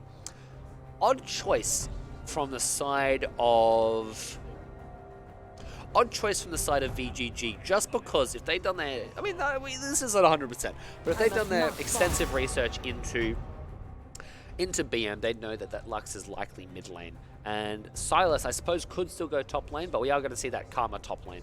So there is still a bit of flex that maybe Sylas could be played in the middle of the top lane, but the Sylas ban is weird since it seems unlikely Sylas would fit into their comp. I'm not sure how Sylas jungle plays at the moment. I'd assume it isn't that good, as it just doesn't seem right. Nunu has been banned on the side of VGG as well, so that is a focus ban onto... Who plays Nunu? No one plays Nunu. Oh no, QT Banana is a Nunu player. Alright, that's a Nunu ban. That being said, QT Banana was also our Karma player, so we can probably assume that in that regard, Karma is probably already off the tables. Oh, sorry, Karma, the Nunu was probably not coming out anyway. Interesting last couple of bans though from VGG. Maybe they were important. There is a Kayn pick. Ooh. Okay, it looks like Kai'Sa will be played by... Who's our Kayn player on VGG? Who was the Kayn player? No one was a Kayn player. I'm curious. I'm interested to see where they go with this. These are champions I was not expecting, but are still absolutely playable. So I'm interested to see how that plays out. Okay, very interesting. So if we get the Lulu pick, we're going to see a boosted Kai'Sa. We're going to see Kayn. Oh, last second change to Nautilus. They've decided keeping Kai'Sa alive isn't so important as CC. So that is a very beefy team on the side of VGG. We have Ornn and Nautilus, two titans of beefcakeness, and we're also seeing Kayn, who can build tank, can build assassin. That's a choice that we played throughout the game. Gragas is the final pick for BM. Let's get this minimized. Lux jungle. Yeah, I think the logic is if it beats you once, it can do it again, right? Yeah. So we're gonna see the Karma versus Ornn matchup in the top. Oh wait, no. Oh, they've played with my brain. I've been outplayed. So the Karma top has been transferred into a Karma support as Set is going top lane. Or is it Set support? Oh, I'm losing my mind. Is that Karma top? Is it Karma support? Is it Lux support? Karma mid? Is it Set support? Lux top? We can assume it's Gragas mid, Gragas jungle. But on the side of VGG, it's pretty obvious where every champion is going. We're going to be seeing Orianna in the mid lane, Kayn jungle, Ornn in the top lane, and our bot lane are Kai'Sa and Nautilus. Well, I just got all dramatic like the game was about to start, but I now have to wait a minute and a half for this. Oh, I have to wait 3 minutes for the game to begin. Wow, man. They don't, it's like League of Legends doesn't trust me that I'm not going to spoil anything. Mildly insulted. Oh, you can have a quick look at everyone. They are so ready. Look at them. They are setting up. This is a big game. Looks like. So as I said before, VGG are on our left, and if I'm not wrong, I know I'm not wrong. BM are on the right. That is a good camera shot right there. Getting the good angles. This event's popping off, man. I'm loving this. This is great fun. Where's the Aurelion Soul pick? Where was the Aurelion Soul pick? Where was the last second Aurelion Soul pick? Where was the Aurelion jungle? I mean, Aurelion jungle wouldn't even need to take blue buff because you don't use his abilities. You just max W and then just let it passively do damage, and then you never ever. I've got big brain. Obviously jungle Aurelion Soul would have to max E so you can gank more often. Max E. Gragas jungle, Set top, mid pick Cat and bot. You mean Lux? Because it was Lux, not Katarina. Because it's most likely, my expectation is Karma support, Set top, Lux mid. That being said, Set can be played in support quite confidently, quite effectively. We've already seen Karma top lane, which I wouldn't have thrown out there as a confident pick, the most likely thing to happen. But, I mean, I've been wrong before. I'll be wrong again. So, I guess we'll just have to see where that goes from there. Grabber of Flame is playing Orianna. We haven't seen Grabber of Flame play Orianna yet. And this is interesting because, right, let's just throw a hypothetical out there. Orianna has now been played by both the SKT mid laner, who is Optus, and Grabber of Flame. We're going to have to see which of these two mid lane picks are going to be more... which of these two mid lane players are going to be more, shall we say, successful in their Orianna plays? Because the better Orianna... I mean, it's gonna come down to, will Orianna be picked by one of the teams, first picked and taken away from the other team when they play in the next match? Not this one, obviously, but when SKT play VGG, will Orianna be a contested pick, or will be Orianna just be banned and say, nope, no more Oriannas, we're sick to death of her. Let's just focus on a different pick and a different style of game. Should be interesting. Now this Orianna comp is going to be a little bit less, shall we say, easy for Orianna to get her ultimate off, as there isn't that Nocturne delivery system we had in the last match. Kaisar can dive into the back line. Seems weird to back her up with the Orianna ball. I don't know why she'd ever be standing between 5 players. I don't know. Maybe she's going to build Tank Kaisar for initiation. I'd love to see that. Nautilus might do something where we're going to see the Ornn again, who can do a little bit of weird jumping. Kayn, I suppose the Orianna has some interesting backup. Not a lot of pure on the side of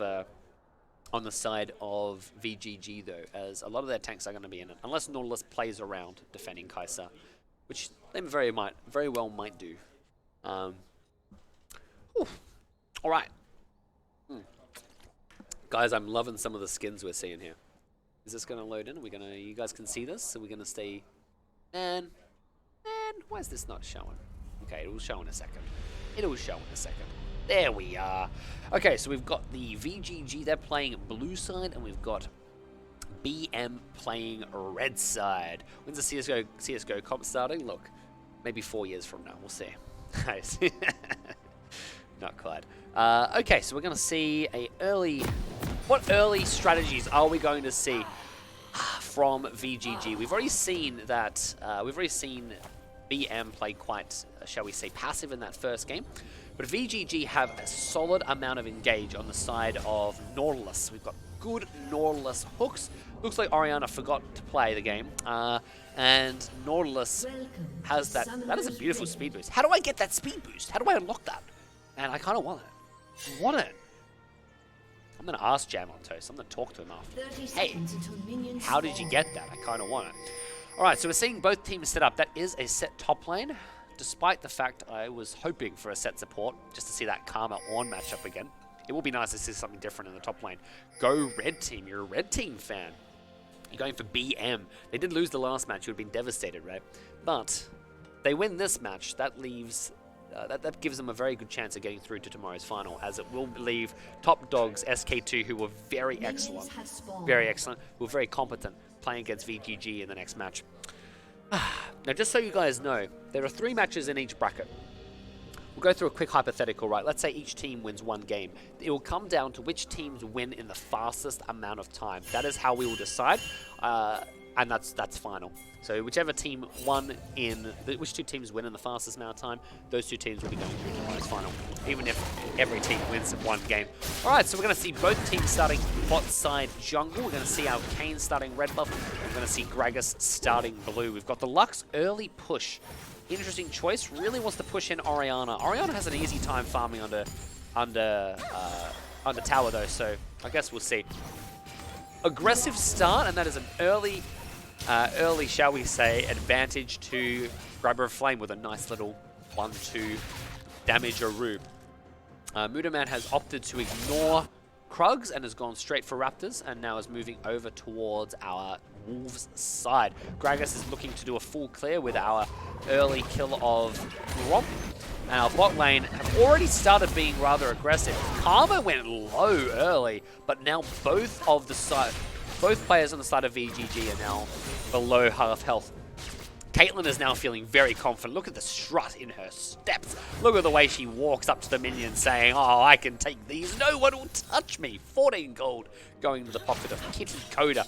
Kitty Coda was Kitty Coda the AD carry last game? Man, I've really got to remember who played each role. Messi, we haven't seen play yet. This will be an interesting matchup. The Nautilus getting a hook onto Karma will be the key into engages. Also, Nautilus getting hooked on Caitlyn, but Caitlyn does have her E, which, in theory, a Caitlyn should probably never really get hit by a Nautilus hook if they're quick enough with their E. Set pushing early into the Ornn. Ornn is falling behind, at least in CS. Oh, this is an early gank from Kayn. Set is in trouble. Can he get the 1-for-1 trade? He's trying to go for it. He can't get it. He hasn't got flash. He goes for the early punch, though. Can he get out from that? Oh, that's a huge save.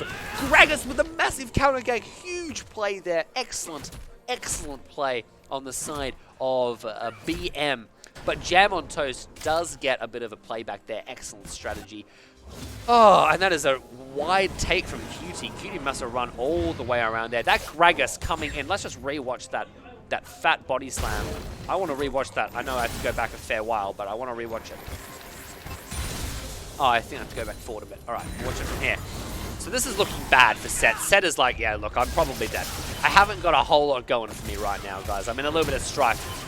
Ornn gets away, but he saves his life with that beautiful, is it his E? I don't know. But did you see that flash?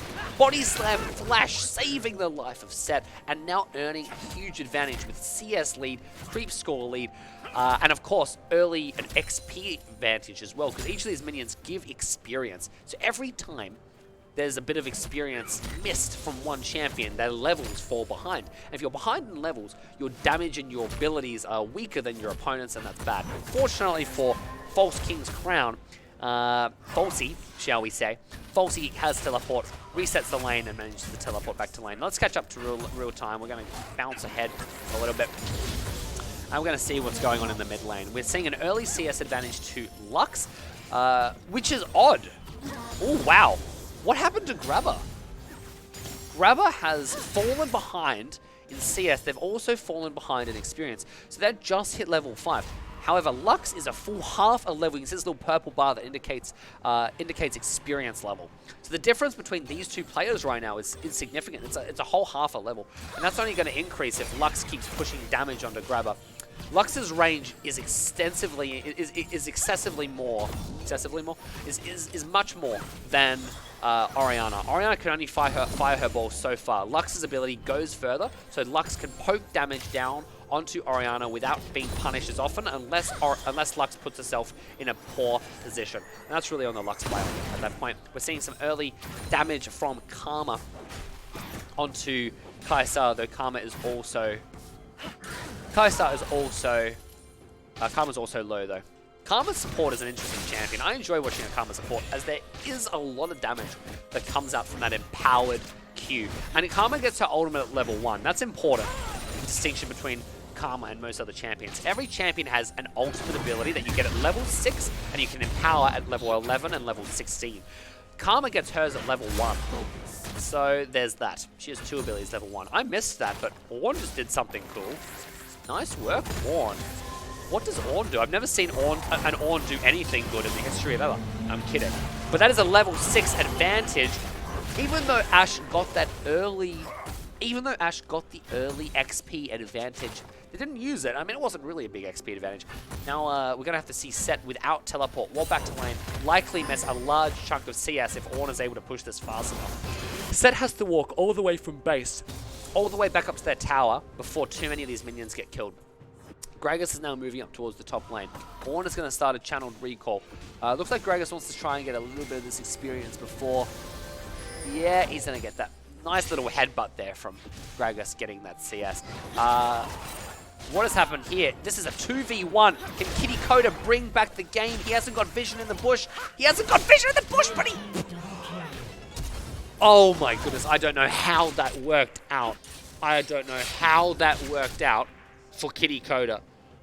I don't know how he got vision. I think it was because Kaisa chose to auto-attack him. Had Kaisa not auto-attacked him, he would have lived, and that would have been likely a kill on the side of VGG instead of Kitty Coda getting a double kill. Orianna comes down and flashes for the return kill. Doesn't get it. Gets outplayed by Caitlyn, and Caitlyn is now sitting pretty at 3 kills. Oh yeah, he gets so much from that. That is a huge advantage. 3 kills. We see a pretty early.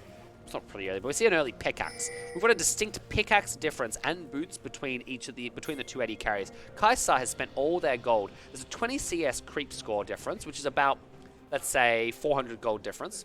I can't confirm that, but I think that's about right. 3 kills to 0. That's another 900 gold advantage. That's translated into a pickaxe and an extra set of boots, so extra movement speed to chase down these champions. And we've got Gragas coming in for the gank. This will be interesting. He hasn't got flash available. He's thrown his ultimate and he's just said, hey, you want to escape? Oh, but Kaisa got greedy. Gragas also got greedy, apparently. That black hole looks scary, man. Lux is looking to roam down with double vision. We're seeing some of the vision from SKT from last game translate. Oh, but that is a Oh, she missed her E. She didn't pop her E, and that is a huge chunk of different damage. And now Lux is defenseless. Can she get a good... No, that is a dead Lux if ever I've seen one. Farewell, Lux. Lux was doing very well as well. That is just unfortunate that Gragas wasn't in a position to counter gank, because we know Gragas does well with that counter gank. PS2 Hagrid, or Hagrid, however you want to say it. And that death from Lux is going to translate into a VGG Dragon. So the gold difference right now, we've got 1,000, almost 1,000 gold in the advantage of BM, but that isn't going to translate into much, as that is a Dragon advantage, which has given a 4% damage increase to both attack and ability power. Quick little TLDR on how damage works in League of Legends since it's a bit of downtime. So these guys are fighting, though neither of them can do a lot to each other. So every champion has an auto attack. Oh, I missed something! Oh my goodness, but this is that advantage we're talking about, and that is it's dead. Oh, it's not the shield coming in clutch.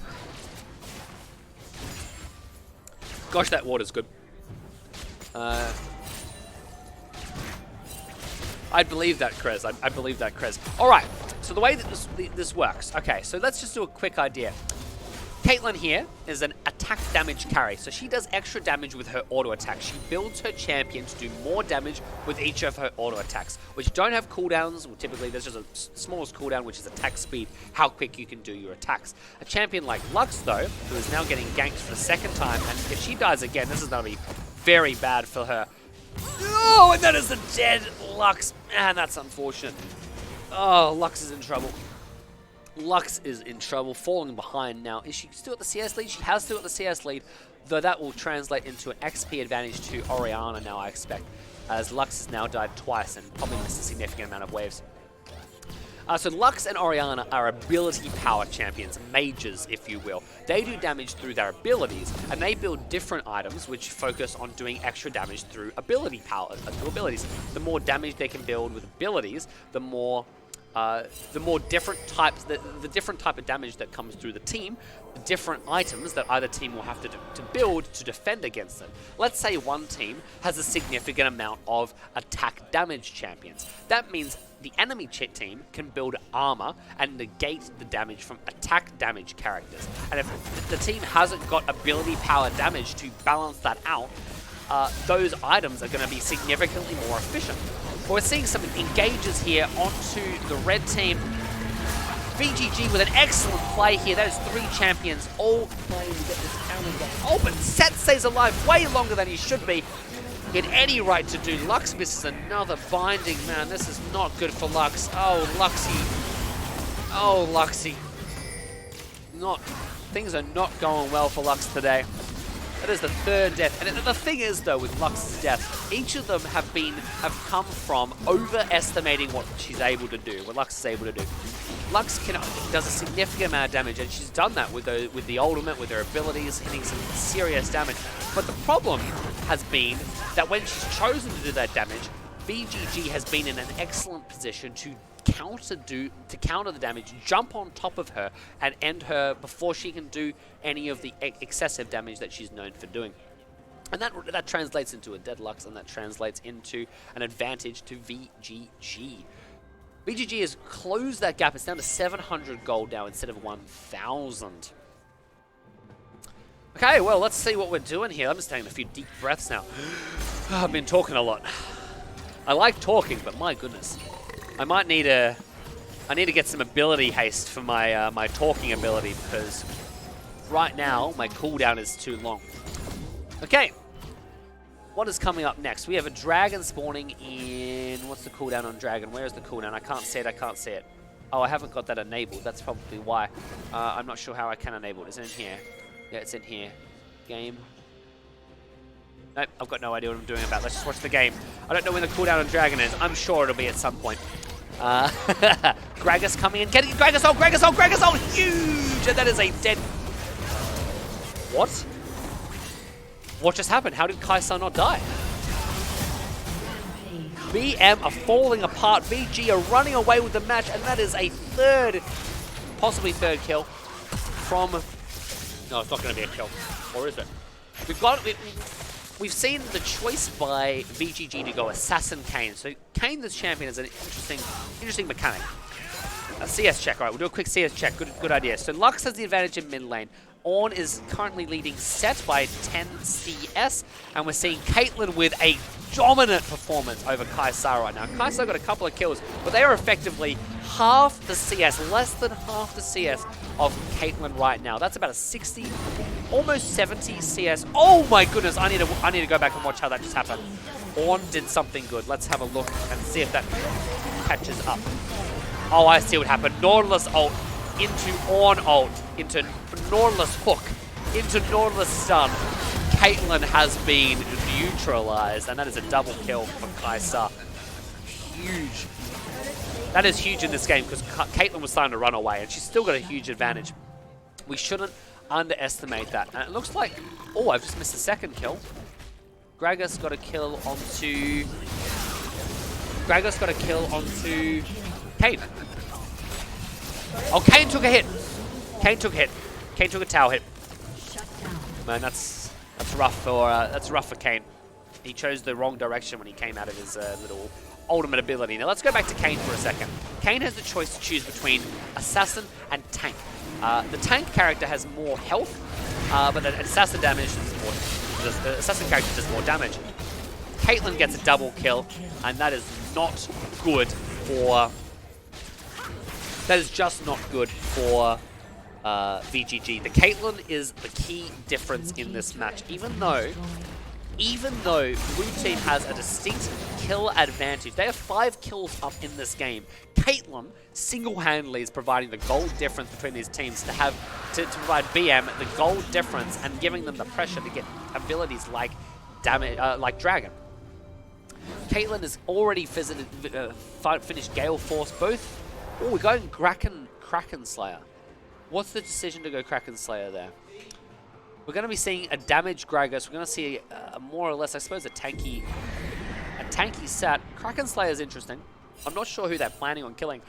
Lux has not yet been a part of a kill.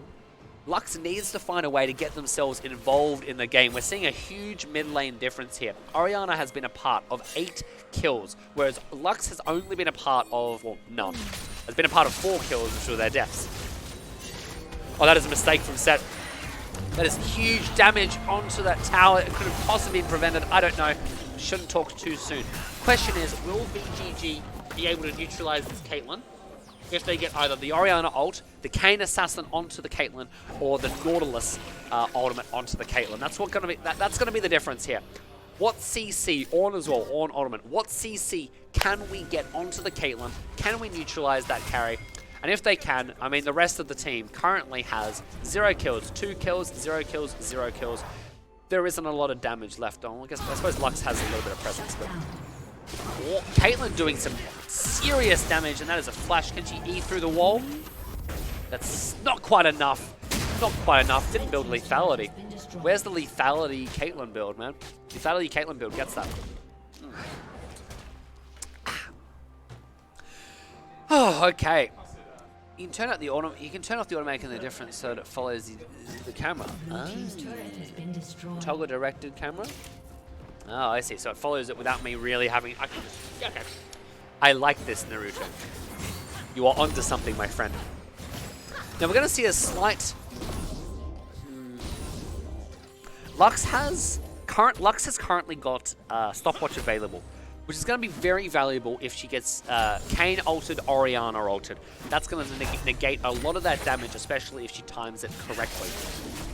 The real question, though, is going to come down to, will Caitlyn be able to position herself well enough so that she does significant amount of damage, and through the Caitlyn damage, will Lux be able to find her way back into this game to be relevant and to be able to do something that isn't just be a body that they kill instead of Caitlyn. That's what it's going to come down to. Anonymous has played well. They're doing fine. They've been doing fine in terms of roaming around and doing damage. They just have been outplayed in that position. And now False King has found himself in a predicament. Just like that, that is going to be another kill for Caitlyn. I'm not sure what you're trying to do there, buddy. This isn't CSGO, so it doesn't do a whole lot right now, Plasma.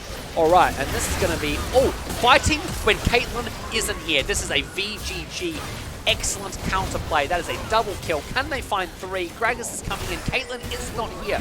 Caitlyn is not here. If they can use that Kraken Slayer advantage and get Kaisa into this game, go for the W. W, yes! Excellent work from Kaisa, but that is a trade, and there is that stopwatch we were talking about. I don't know if it was necessary. I don't know if there was damage there. Maybe there was. Teleport from set is available. That's what we're seeing at the moment anyway. Just misses that hook. If that hook had hit, that might have been a dead. Look at the mechanics on this Caitlyn. That was clean. That was clean. And now that the CC threat is down, they can push this tower down, no problem. The question is, will they choose to? Actually, they can't. No, I was mistaken. They've got... Orianna does some sweet wave clear. There is a lot of... Oh, that is a dead Caitlyn. That is a dead Caitlyn. No, it's not. Ornn misses the ultimate. It is a dead Caitlyn. It's a dead Caitlyn. It is a dead Karma. And it is a dead set. There is no mana left on Orianna, though, so the question will be... There's enough mana to do 1 Q, apparently. Lux has literally nothing left to give. Look at the mana she has left. She has 29 mana. She has to wait like another 50 seconds until she can use her combo again. Probably longer than that. Anonymous is pointing out that she hasn't got enough mana to ult. And the good news is that she has red buff. So it means she's regenerating health, which clearly she needs, not mana. Okay, what's our next objective? Probably Dragon. Did they manage to get... Did someone on the side of BM manage to get the Eye of the Herald? No one got Eye of the Herald. Eye of the Herald did not happen, which means we're seeing Dragon as the next likely candidate. Is this ARAM? Nah. Very clearly Summoner's Rift. Have you ever played League of Legends before? Jeepers. Okay. What are we going to see in this upcoming match, this upcoming team fight? We're not seeing any split push pressure. What teleports are available? Ornn and Orianna have teleport available. That is a double teleport advantage on the side of VGG. If they wanted to, they could have had someone pushing top lane and teleporting to the fight, applying pressure elsewhere, leaving BM in a difficult spot. But instead they're choosing the 5v5, and that really isn't working for them. That really is not working for them. Caitlyn's coming out on top. BM are fighting back. This is a much more even game than the first match. 3k gold lead at the moment. Ornn wants to stay relevant, but just dodges a few abilities. Doesn't do a whole lot. That is a dead Lux, though. Trading Lux's life for... It's not a dead Lux. Lux has about 1 million shields up her sleeve. I'll give her that. They've gotten the Dragon. Set just provides Kayn with an escape method straight to his tower. Interesting. And Set's like, why can't I go through the walls? That's not fair. But that is an advantage to BM walking out on top from that fight. Lux is back in this game. Lux went from having 0 kills, 0 assists to 4 kills, 2 assists in about, 2 minutes? Lux is now back in this match and is once again relevant, which now means taking down Caitlyn isn't just a priority. It is now focusing on making sure Lux isn't allowed to do spell after spell after spell after spell, consistent damage throughout the fight, especially depending on how the enemy team has itemized. We're seeing a lot of armor coming out from Braum, but as we were talking about earlier, ability power damage versus attack damage. Ornn is vulnerable to ability power damage, at least a lot more than the armor, as he's itemized to build against armor. He's got a little bit of magic resist in his Frostfire Gauntlet, but that is it at the moment. It's going to come down to will Ornn be able to tank Caitlyn's damage long enough for them to kill the Caitlyn, and once Caitlyn is dead, can they also neutralize Lux? I think at the moment it's very much BM have the upper hand in this match. Absolute upper hand coming in. Ornn is going over to the top lane, but it's only to take 3 CS. He's not there at the moment. The question is, will he use his teleport advantage to push up this lane, start going for the tower up here? This tower up here would be an excellent push for this Ornn if he can get up here and then focus on teleporting the flank. And that is a Caitlyn catching out Orianna. What was Orianna doing getting caught out, man? Silly Orianna. And BM are waiting in. There's the teleport, but not a lot of pressure coming out, and that is a dead Nautilus as well. Huge Lux ultimate coming through, damaging Ornn. Ornn misses the ultimate, and Caitlyn, Oh, if they'd hit Caitlyn's, if Ornn had hit that ultimate, I don't know if Caitlyn would have died. It would have been pretty close. Because Caitlyn would have been CC'd for about another second. Would have been hit by an extra tower hit or two. Gragas going straight in for the Baron Nashor. As we talked about last match, I love it when a team has the advantage. They've gotten a significant number of kills, and instead of going for a Baron Nashor off the bat, they take an important objective like a tower, and then they prep and they fight, and they take Baron Nashor only when they're planning to doing something with it. Because what's going to happen here, I don't know this for sure, but we're probably going to see some recalls. We're going to see them bugger around in the jungle for a little while. And, I mean, Baron Nashor lasts... How long does Baron Nashor buff last? Anyone know? It's about 3 minutes? 3.5 minutes? 4 minutes? So if Baron Nashor lasts that amount of time, we want to see them use this buff. If they're going to take Baron instead of taking a tower, I want to see them use it. I want to see them walk around, pressure mid lane. I want to see them pressure the top lane. We've got Set's teleport advantage back up. I want to see a Set pushing top lane, and I want to see a couple players pushing mid or bot lane. One of these two lanes down here. I'd like to see some wards in this bush here, giving Set a place to teleport to. I'd also like to see VGG prep and play around that and be ready to play around the teleport advantage that is now on the side of BM. Baron doesn't do anything, and look what's happened. How much of the Baron buff is gone? How much of the Baron buff is gone? We've already lost. It doesn't actually tell me. I mean, we've already had about a minute and a half of Baron, and Dragon's going to spawn in a short amount of time. What, 2 minutes or so? Are they just going to wait, have Baron, not push any lanes, and then take Dragon? Possibly. No idea. At this point in the game, we need to see this Baron buff used, or they just got 300 gold each and that was it. Nothing wrong with that, but they're wasting that potential. And now Dragon spawns in a minute. Are they just going to literally use Baron to secure Dragon? Maybe. Not what I would call the most practical of uses of Baron Nashor. I mean, if you're going to take Baz's life, I want it to be worthwhile. He is a handsome purple beast. Set is waiting in a bush, but he is now surrounded by 5, and Lux is caught out, but he does get the flash, but it does result in Gragas getting CC'd too. Kaisar teleports to the back of the fight, and there's a double kill for blue side. But Kaisar goes down to the Caitlyn ult. Caitlyn is now entering the fight, and oh my goodness, Assassin Kayn might not have been the right call for this game because he is getting assassinated himself. Currently, there is a, what is the level difference between these two characters? I can't tell what level Kaisar is at the moment, but I'm expecting it not to be particularly high. Oh my goodness, Kayn is getting absolutely popped, absolutely instant, absolutely. We're seeing the Dragon, and instead of using the Baron buff, which is about to run out, they're taking Dragon, and then they're going to let the team respawn, and they're not going to get any actual, shall we say, actual objectives. Nothing wrong with that. So.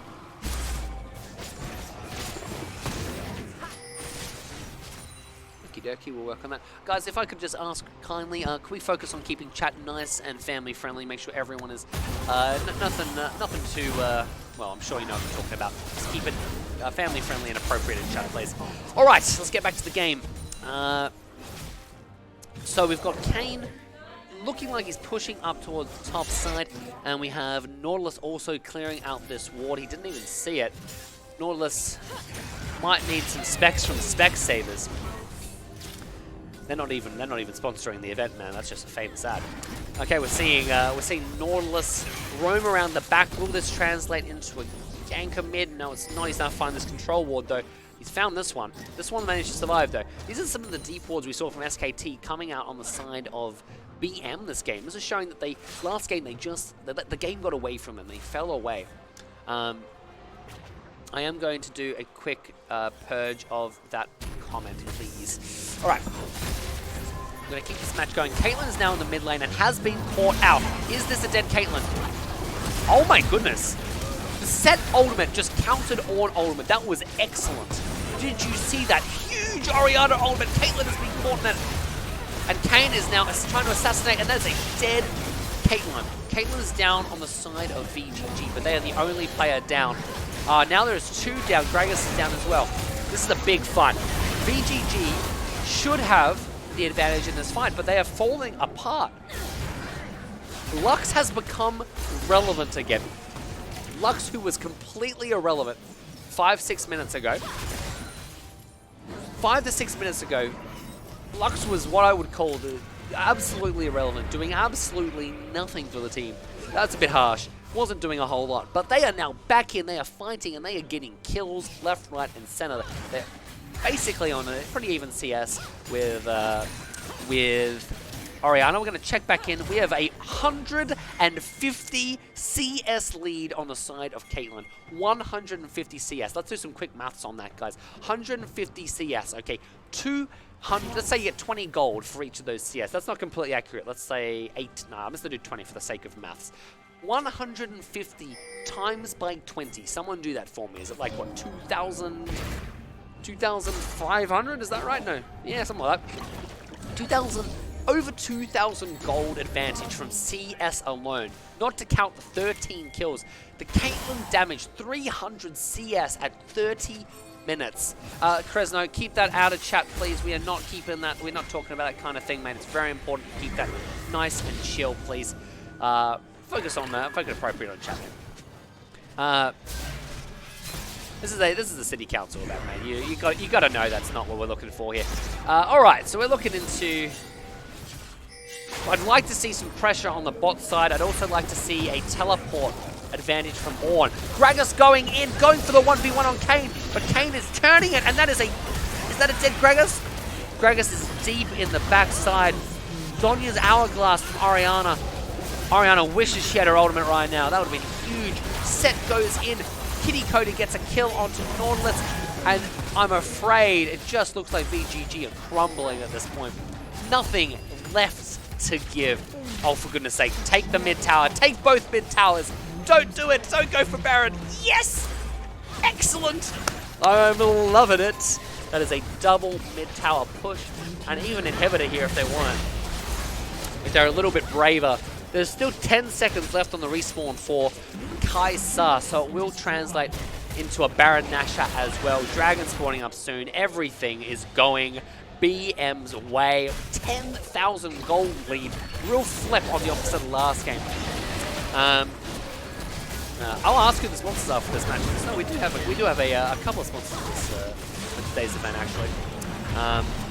But we'll find that out after the game because I am not entirely sure at this point in time. Okay, we're going to look over, and Gragas is looking to go straight for this dragon. BM have the advantage, and it's going to be up to VGG to stabilize, to neutralize this Caitlyn, to focus and take her down, but not at the expense of their entire team. If every single one of their team members die killing Caitlyn, I mean, well, Caitlyn's done her job, hasn't she? She's been such a big threat that 4 members of her team were allowed to live just because she existed.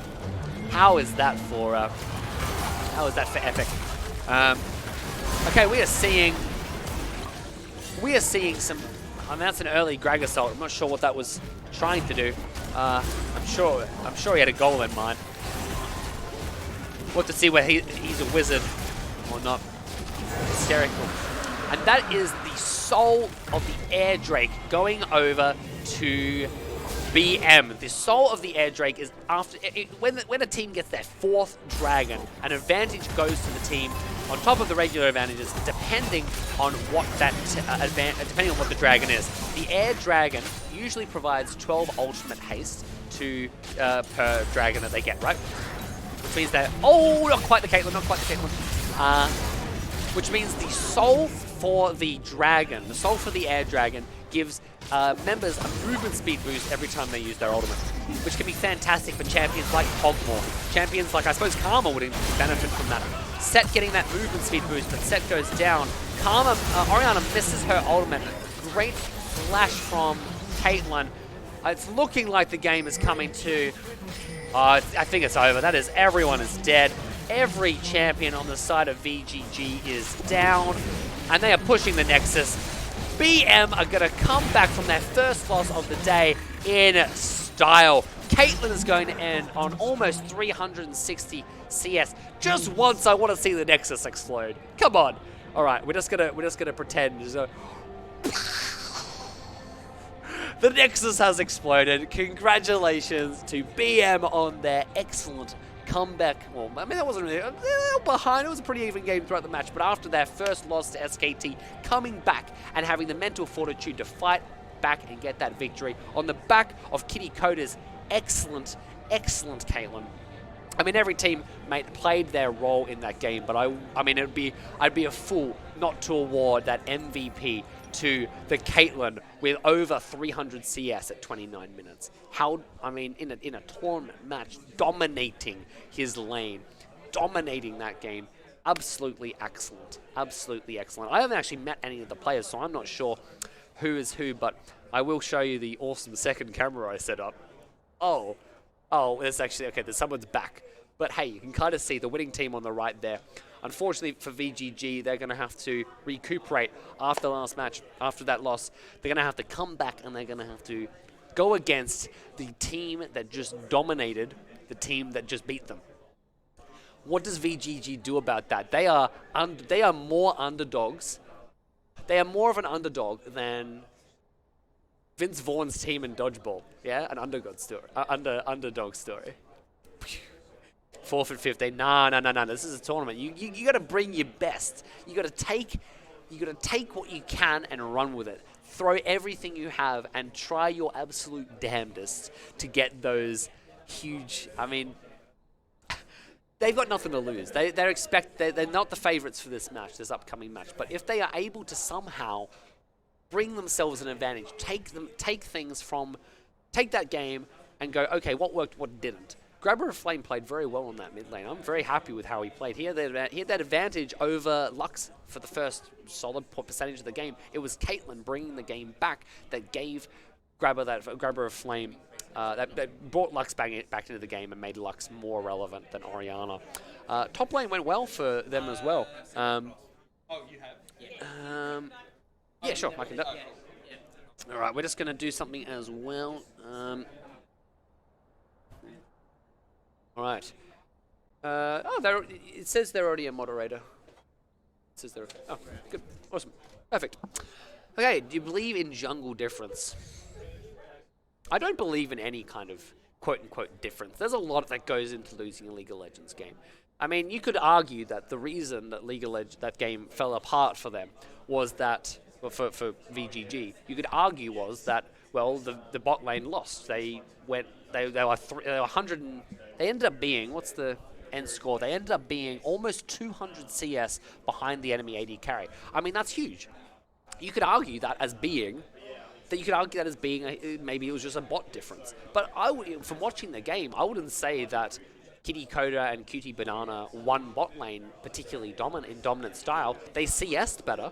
There was a lot of extra pressure across the map that was provided by their Gragas being at the right place. We saw that excellent flash save of Ashe at the top, at the very start of the game, and turned around the gank from Kayn. And because Kayn didn't get so far ahead from that gank, because Kayn didn't get that advantage, Kayn quickly became less and less relevant in assassinating Caitlyn. And if Caitlyn's left alive, there's a million other things that come into this into factor. Jungle difference, like it wasn't that Kayn did poorly; it's that Gragas did excellently in that first counter gank. He saved the life of Set and got a kill of his own in the process. And that can be provided for every single kill. Even 1v1s, there's little things that come into play. It's like, well, they lost the 1v1, but they're ahead by 15 CS. I don't know. Interesting food for thought. Guys, I might be back in a couple of moments. I'm going to run a quick BRB screen, just go catch up with my squad and see what the plan is for the upcoming game. SKT have just returned, so if you're looking forward to seeing SKT, I'll see you in a moment. All right? And yes, try and keep it civil and appropriate in chat, guys, just while I'm away and not looking at it for a moment. There are other people always watching. All right, see you in a moment, guys. Enjoy the music.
Alrighty, guys, we are back. I've just had a quick consume half a muffin break, as you know, as most commentators have. Muffins are a food of choice amongst commentators. Statistics say. Don't quote me on that. We're about to start up our next game. This will be between VGG and our favourites of the, or at least this bracket, SKT, who dominated their first match in quite impressive fashion. I was very impressed by the way they played that first game. I'm going to leave the music going for a minute, but if it's a bit loud, just say. Hopefully you enjoy the beats of it. Okay, so we've almost got this game ready to go. We've got 4 out of 5 people. There it is. Okay, we've got 4 out of 5 of the this on the side of on the side of SKT. No, Captain Nemo, who's our host of the day, has tricked me. Okay, I got it. Hey, Wadey, welcome. Yeah, no, it's all going really well. We're having a good time. Commentating some games of League. It's been a really great tournament so far. Really great tournament. And I've got, of course, I love going to this camera. It's such a good camera. I'm really proud of the way I set that up. It probably won't be there tomorrow because they might move to a different spot. So enjoy it while it lasts. Enjoy that beautiful view. I might do a different camera at some point tomorrow. Work it out. Keep you on the edge of your seat, trying to see see what the camera will be tomorrow. It'll be great. All right, so shall we go and just have a look and see what we've got coming up here? So the upcoming match will be between the team that lost their last match against BM and the team that beat BM. So naturally, the logical progression of this game, the expectation will be SKT being quite a dominant force in this match. That doesn't mean that's what's going to happen. It is very possible we have an underdog story about to unfold, and we're going to see some an epic comeback from the team that we didn't expect to come back, because they played well. VGG played well in their first game. They had significant advantages in the top and mid lane. Their jungler was doing quite okay. Their bot lane fell behind, and Caitlyn ran away with the match in the last match. That's pretty much what happened. TLDR of what happened. Looks like Optus 1 has just joined, and they're a season 3 Curse fan. You gotta respect the Curse. They've reconnected. Oh, now he's a Fnatic man. Optus, you gotta pick which team you want to support. You can't just pick and choose. Oh wait, no. I see what's happening. We've got some weird. Yeah, okay. Yeah, I get it. Okay, I'm with you. I'm on the same metaphorical page now.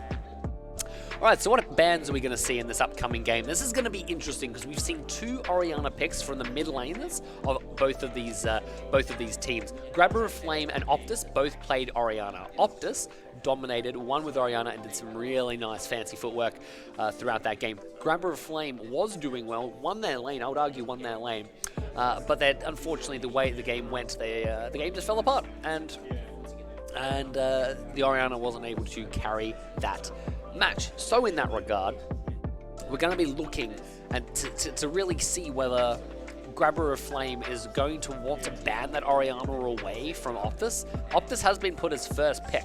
I mean, that doesn't really matter since you can swap a Rue and do all that jazz.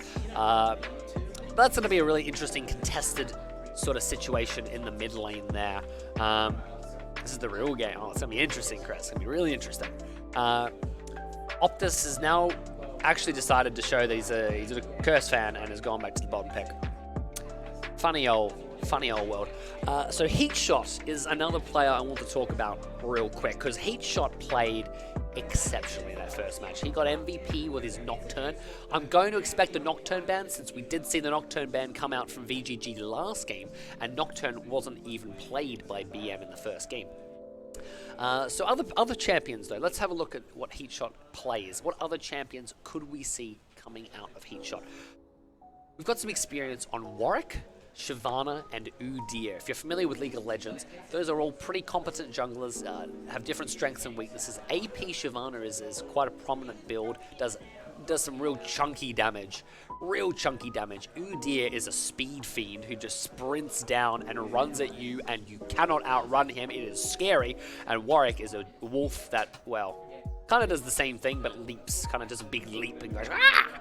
Which can be terrifying, to say the least. So that is more or less what is to be expected. Krez, I just realized, I'm just looking through it, I looked at the subs for SK. You're one of the subs for SK. Sweet, man. No wonder you're so, you're here to support your team. Other picks though, let's just go on a limb and say Orianna gets banned here. Orianna isn't picked. Optus 1 then has the choice between some of their other common picks. That includes Xerath, Nico, and Yone. He also plays a little bit of Jhin. I'm really not sure whether Jhin can be played mid lane. I'm going to assume that's an AD carry. Optus likes to play AD carry as like his secondary pick, and mid is just what he's going for this tournament anyway. On the side of VGG, we did see a Garen ban coming out last game and a Mordekaiser ban coming out from False King. Even though False King is a Mordekaiser player, they banned Mordekaiser. They didn't want to play against Mord. Ornn has been played in both games so far. Ornn's a common pick, a comfort pick, it seems, for a couple of top laners in this tournament. The question will be, will Ornn make it through? Will they say, no more Ornn, that's it, I'm done. You know, he's just Ornn, he's gone. Gone? No, okay, yeah. I'm here all day. Okay, so we're going to also see some other picks coming out. Let's assume Grabber of Flame. GOF, Goth. Yeah, Flamey. What nickname? Flamey. Yeah, let's go Flamey. Flamey wants to play, doesn't play Orianna. Let's say, get some of Flame's other picks. They include, but not limited to, Lux. No, it's not Lux. Katarina, Tristana, and Silas are some of the common mid lane picks from Grabber of Flame. Aphelios is a pick that Grabber of Flame likes to play too. It's really gonna, we're really focusing on these solo laners. The solo laners in the jungle seem to be very prominent on both sides. The bot lane though, the bot lane was the carry of their last game that went against VGG. BM won through that bot lane. Will jam on Toast and their AD carry, is it Messi? I think Messi will be their AD carry. Will Messi and Jam of Toast do enough to keep this game at bay? Alright, game is starting. We are into the draft. Who are we going to see? Thresh pick? I would love to see a Thresh pick, Muda. I would love to see a Thresh pick. It would be absolutely, it's very exciting when you see a Thresh pick. It's just like, Mordekaiser is banned, and that is out of here. False King doesn't get to play as Mordekaiser, and apparently they just don't want to play against it. Even though left to his own devices, False King might have just banned Mordekaiser again. Who knows? Poppy pick. There's no evidence in any of the research I've done that we're going to see any kind of Poppy pick. That doesn't mean we won't. There was no evidence we'd see Orianna pick. Kaisa is out of here. Messi played a decent Kaisa last game, so that's a decent ban. So we've got Mordekaiser ban. We've also got that Nocturne ban we talked about. Really nothing surprising there. Nocturne was pretty was an absolute champion in that first match. Heatshot plays a mean Nocturne. Who's the second ban going to be? Is it going to be a focus? There is the Orianna ban we were talking about. Orianna being out of the game is going to be, well, it's going to leave mid lane completely open. We are going off past game information. Any past information is gone. Katarina is out of here. Are we also going to see a Silas ban? A Silas ban could be key here. Banning out Silas, assuming they don't pick their mid laner, banning out Silas leaves only Tristana as one of the most played. I'm sure Grabber of Flame plays other champions. It's just the most played, the ones that have the most comfort pick for them. Him will not be available. Last ban coming out from VGG, and that is the Caitlyn ban. That Caitlyn's on the other team, you know, like BM's gone. It's a new game. This is what happened last game with BM. They banned Nocturne out of spite from the last game. Caitlyn seems to be banned and is banned as well, so it's going to be a repeat of just we're not playing against Caitlyn. Stuff it. Warwick has been picked. There's the Heatshot Warwick pick we were talking about. Comfort pick for him. He's deadly on comfort picks, so I'm I'm a bit nervous for the enemy jungler going against an experienced Heat Shots Warwick. Who are we going to see coming out of False King? Are they going to pick for themselves? Going to pick for someone else? What lane are they going to priority pick? Because they're going to be giving away information. Yasuo has been picked. Yasuo is a notorious champion for either being insanely good or going 0-25. 0-10 at 10 minutes. The question will be, which Yasuo are we going to see? Which Yasuo are we going to see in this upcoming game? An Aatrox picked. I like the Sion more than the Aatrox, only because, and this is only because, Aatrox can be a very hit or miss champion. Sion provides guaranteed CC with his ultimate. Some pretty sweet in the middle of the fight. CC with his Q and his knockbacks and everything. There's a lot of synergy there that can work with Yasuo. So if he knocks a minion forward, Yasuo can suddenly dash through the minion and get closer to the enemy team. Plus it synergizes with the knock-up. It synergizes with Yasuo's ultimate with the knock-up. Nautilus coming out on the side of SKT. And, oh, geez, just for a change of pace, we're going to see Ornn. I mean, it just feels like I haven't... It's been forever since I've last seen Ornn picked. It's going to be just... I'm so looking... It's going to be so good. Needs an Ezreal in their draft. I've seen Creepy on him, and I can make some good early plays. Creepy's the SKT AD carry. All right, so if we see Ezreal coming out of SKT, an Ezreal pick would be interesting. I would like to see an Ezreal pick. I'd like to see an Ezreal pick, and I'd like to see a Thresh pick. There's the Thresh pick. Now we're going to see the Ezreal pick. Damn it! Okay. I see what's going on here. VGG are going all in on their Yasuo Malphite Sion, going to knock you up and kill you lane composition. What AD carries are we going to see? What AD carries are we going to see? They're going to want an AD carry that this build can shut down. Vayne is an AD carry that can be pretty slippery. I'd expect Ezreal would be a pretty safe ban on the side of BM as well. Not BM, VGG. I imagine VGG would ban Ezreal, because Ezreal would be able to get away from the combos on the side of VGG. Now, what ban are we going to see from them? There's the Tristana ban. That's the other comfort pick for Grabber of Flame. If Sylas is the last ban, I'm not sure what we're going to see here. I'm really not sure what we're going to see. We've got Katarina, Tristana, and maybe even Sylas banned out. Who's the last pick? Is it going to be Ezreal? Ezreal's a pretty safe ban here. Taking out those AD carries so that they're guaranteed to pretty much assassinate the AD carry with their build isn't a bad strategy. It's going to be interesting to see who they pull out last second. They ban Sylas. Okay. Well, there's...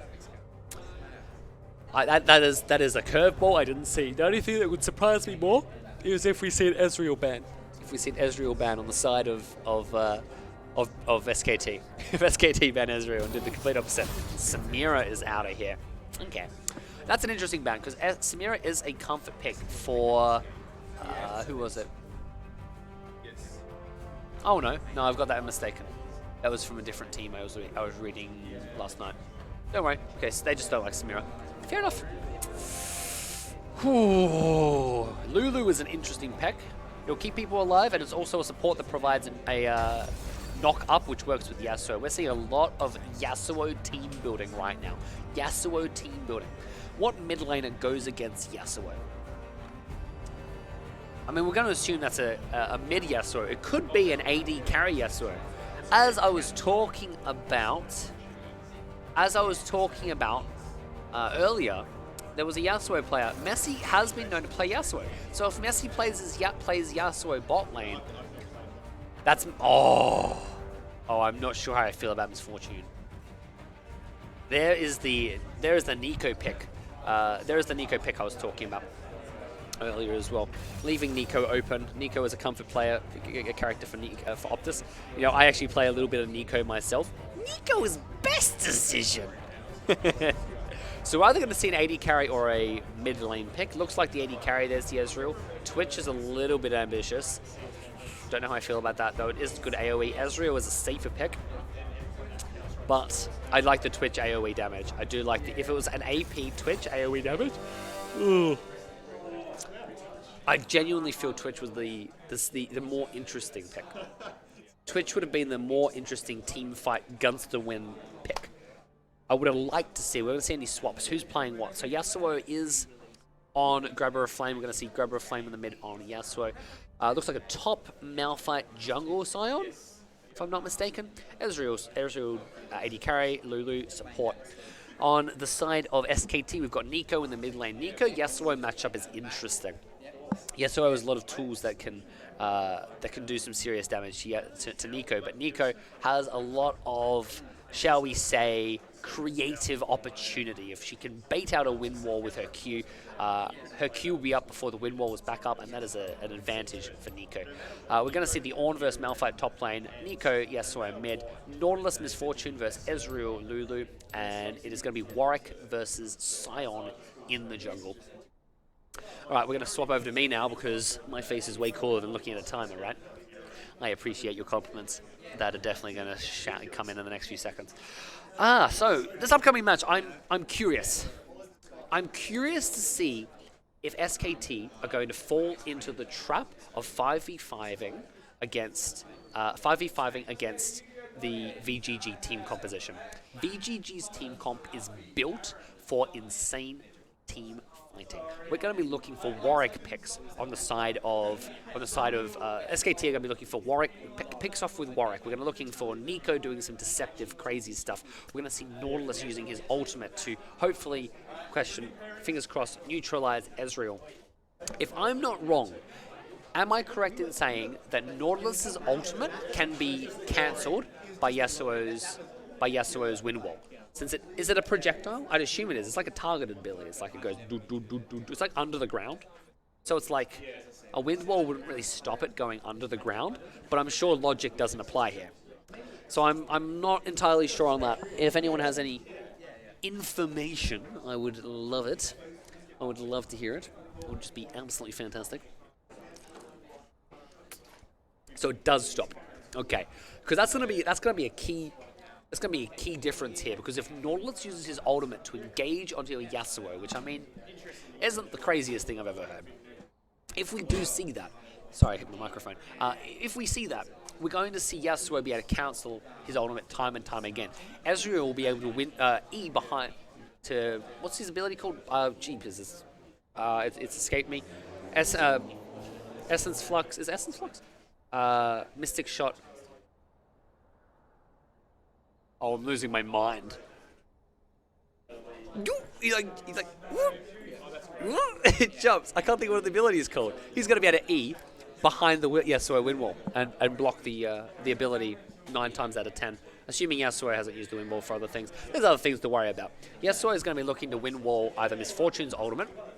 That's another interesting choice there. That's why I'm a bit confused by the Misfortune pick, because Yasuo's wind wall inherently destroys Misfortune's ultimate.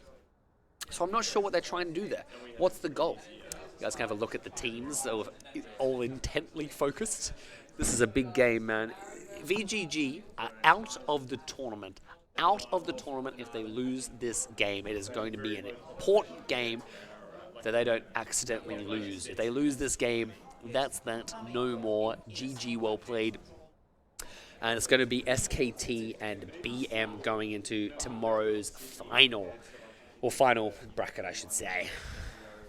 There will be a second bracket starting up at 2 o'clock today. This game's just starting up, so there might be a bit of delay. We might just start up. I'm not entirely sure. I've still got a bit of muffin to eat. I probably shouldn't eat. You guys will hear it. But I kind of want to eat. You guys don't mind, do you? Nah.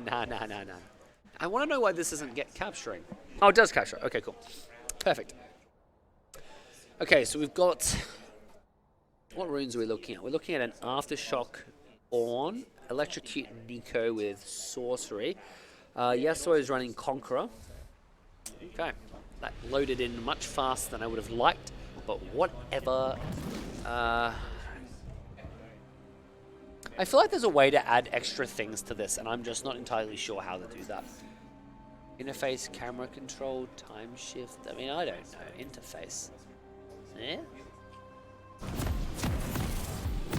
Maybe. Hey, we can do this. Oh. Well, I can do this. Eat, man, you need a break too. I'll be taking a break after this game though, Xavier. I'm not that hard done by. I'm being a bit of a Bit of a doofus. All right. Level 1 strategies. Once again, Nautilus is an excellent level 1 champion with his Q and root on his auto attacks. He can root every member of the enemy team if he manages to get an auto attack on them. It's just the way his passive works. Is that right? Or is there a cooldown between? Actually, there might be a cooldown between how it works. He was perfectly willing. He was perfectly willing to throw his Q in and hook someone. Imagine if all 5 team members had been in there. All right, we're seeing the Yasuo versus Nico early. Grabber of Flame is falling behind in health early on. He's walking away, tail between his legs. Yasuo has run teleport. It is a double teleport. Oh no, yeah, Nico's running Ignite. I like the Nico Ignite play. The Nico Ignite play is nice. So it is a jungle Scion. Okay. What are we going to see here from the very start? So far, none of the games have started with explosive level 1 fights. And honestly, that might be for the best. It might be for the best. Warwick has decided to do that level 1 strategy where he goes, places a ward over on this buff. Oh no, it's red. It's a red ward. No, where did he place his ward? Actually not. I don't know where he placed the ward. I didn't see where he placed it. Oh, that's it. Placed the blue ward there. Then he recalled. Then he used his... ooh! That's interesting. That is an early rush to blue buff. He's taking red, he's taking blue, and I think we're going to see a gank top lane. I would be very surprised if you would ignore your full clear down here. Now the thing is here, red has the information to know that Warwick isn't doing Raptors. Why isn't Warwick doing Raptors? He's either gone straight down here, or he's skipped over it, right? So I'd like to see where Warwick goes. Scion has decided to do a full clear. He is currently, if Warwick ganks in the next, let's say, 10 to 15 seconds, right? Warwick ganks the next 10 to 15 seconds. Scion is going to be quite a distance away, a long way away. It is going to be a serious amount of time. It is going to be a free gank. Bot lane early on, pretty safe, not a lot going on down there. Warwick is going for the early invade. He's taken his own blue. He's let Scion to take... are they going to see each other? I don't know if they just saw each other. Let's see.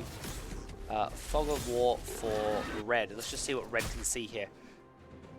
Scion has decided to ignore his blue, his red buff, and now Warwick is getting away with taking a red buff. Is he going to have enough time? It's going to be enough time. That is beautifully done by Warwick. He is now so ready to take it. There's going to be an engage here. That is the fight.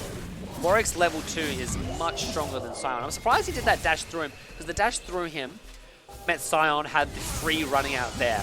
If he had dashed through him, Scion would have had to run up this way. We're seeing an extended engage. It is Nico versus Yasuo. It is a 2-on-2. That is a roam from Malphite, turning into an early first blood for Yasuo. And is that going to be a double kill? It isn't. Oh, Yasuo got a bit ambitious. Yasuo got far too ambitious, but it can be turned into a. I'm afraid that's all it's going to. Oh, it's going to rope. I don't know how I feel about that play. It is a 2-for-1 on the side of SKT. Nico turned that fight around nicely. Optus did a nice little, shall we say, Q combo. I don't know. He did nicely in that fight there. Credit where credit's due. Bot lane seems to be pretty chill right now. Not doing a whole lot. Not the most active. Ornn uses his little weird knock-up pillar ability. Not a lot of understanding of how that ability would ever be used for. I kind of hate Ornn. I might have a deep despisingness of Ornn. So who ended up with the double buffs? Did anyone know? Nico has ended up with double buffs. Interesting. Nico will dominate, yes, early game. I imagine so. The question will be, though, will that early game translate into late game plays? Because this is a Yasuo going for the early crab. Can he get it? It's going to be close. Fortunately, he's controlled it to do nicely, but now he is in trouble. He's going to need to flash out of here. Nico will easily be able to stop this. Oh, beautiful windball from Yasuo. Oh, I just took the camera away for no reason. Yasuo has been 4-man destroyed, unfortunately for Yasuo. That was possibly a free dragon, if they wanted it. They've decided Dragon isn't important. Instead, they're going to push Yasuo in. Yasuo's used teleport. He's going to fall behind. The priority here really is, can you take Yasuo down? Yasuo's only level 3. Oh my goodness. Oh, Yasuo, what are you doing? You've got to catch up, bro. Flamey, you've got to catch up. Okay, he's level 4 now. Level behind, though, early on. This is rough. Rough for the mid lane, considering their entire composition is built around this fella right here. If he is irrelevant, if he is doing absolutely nothing, he did get that early kill, but if he's doing nothing, that's bad. Oh, and that is a lot of damage, man. Oh, serious amount of damage. He has to respect the Nico damage here. He has to respect it, or he is just going to be a dead man. He can't dash through these minions. If he dashes through the minions, he dies. It's simple as that. Unless he perfectly win walls both her abilities, which for some reason she queued. I don't know why she'd ever queue her abilities. And that's Q-U-E-W. Words are hard. This is going to be a good gank coming in from Sion. Nico is greedy, going for it. What is the W going to do? What is Nico going to do with her W? Oh, that is a dead Yasuo. Man, that is just not how you wanted to play that at all. You're feeling for Yasuo. Feeling for Yasuo, even when the gank goes off. Now, Optus is 2v1ing, and if that is a Q, that is a kill. It's not a kill, it is a kill. Oh. If he'd gone when he was level 5, not level 6, it's a whole other game, quite frankly. Not what you want. If you're a VGG fan right now, you are not happy with the way this game is going. Transmobulate! Getting that ignite off. Jam on Toast was a little ambitious.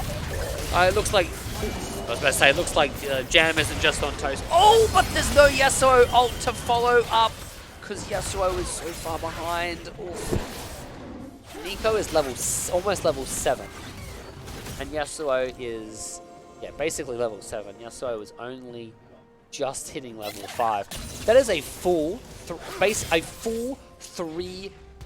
2 level advantage, almost 3 levels advantage. My goodness. I really hope we start. We're gonna need to see if VGG are gonna find their way back into this game. We're gonna need them to see. We're going to need to see number advantages. We're going to need to see the intent to fight when they have the distinct advantage. And that advantage is going to be, is Nico unavailable? Is Nico away because she hasn't run teleport? Is Misfortune out of position? Is Warwick currently too deep? What are they going to go on? Can they get multiple knock-ups which follow up with the Yasuo ultimate? This is all key to, this is all kind of key in the success of VGG's team composition, which at the moment hasn't got a lot going for it because each of them not doing a lot of damage. That's going to be a free dragon for SKT as well. Press uncontested. Press the I on bottom left if you want to see more stuff. Scoreboard! Objective timers! Oh, yes! Okay, we've got the objective timers. That being there permanently seems a little annoying. Let's get rid of the scoreboard. I'll just press tap. Thank you. Ray, I appreciate you. Grabber of Flame gets away, but he is now level 6. Grabber of Flame is now a player in this game. I think he was a player before. He got that kill, but you know what I mean. So we've got Rift Herald up. Next dragon is Infernal. It's up in 4 minutes and 32 seconds. Still quite a long time. Between that. Malphite? Is Malphite building AP or are we building tanky? We're going to assume tanky. Looks like tanky at this point. And he did run. What rune did he run? I can't see what rune he ran. Oh, there. He ran Grasp of the Undying. So it looks like he's building tanky, not Sorcerer Shoes. Okay, not Sorcerer Shoes, not common, which will be the other options for Malphites if you're building AP. This top lane is between 2 tanky titans. Not a lot happening up here. CS lead on Ornn. CS lead to Nico. Yasuo's done well to farm as much as they have. That or Optus has just missed a lot of farm because they've been roaming around, getting 5 kills. Misfortune is currently dominating Ezreal in CS by 30 CS, and that is a dead Yasuo, dead Lulu. Unfortunately for Ezreal, oh, that is rough, man. That is rough for their bot lane. That was the only lane that hadn't really lost that badly yet. No, I suppose you could argue the top lane is still pretty even. The one thing going The one thing going for VGG right now is that their team composition has synergy, it has potential. So, but that isn't really going to matter if everyone on the team is just dying. If their synergy doesn't provide enough difference, there's just not a lot you can do with that. False King getting hit by the Ornn ultimate. Oh, but he does get Malphite's flash out, and that is an instant recall. No teleport available, and it's going to be a lot of plates available here. That are dead. I would argue the better play was to ult on the spot. He survived, but if he'd ulted on the spot, he could have potentially turned that. Because Warwick doesn't have flash available. Oh, that was beautiful to watch. Just beautiful. The synergy there between the Sion ultimate and the Yasuo ultimate. VGG are fighting back in this game. They are not going down without a fight. Oh my goodness. We've got an early Sheen rush for Ezreal. We've got an early tier as well, pretty standard. The Cloak of Agility means we're likely seeing an Essence Reaver rush. And then we'll see what item he chooses to go. Most likely Duskblade, though that isn't guaranteed.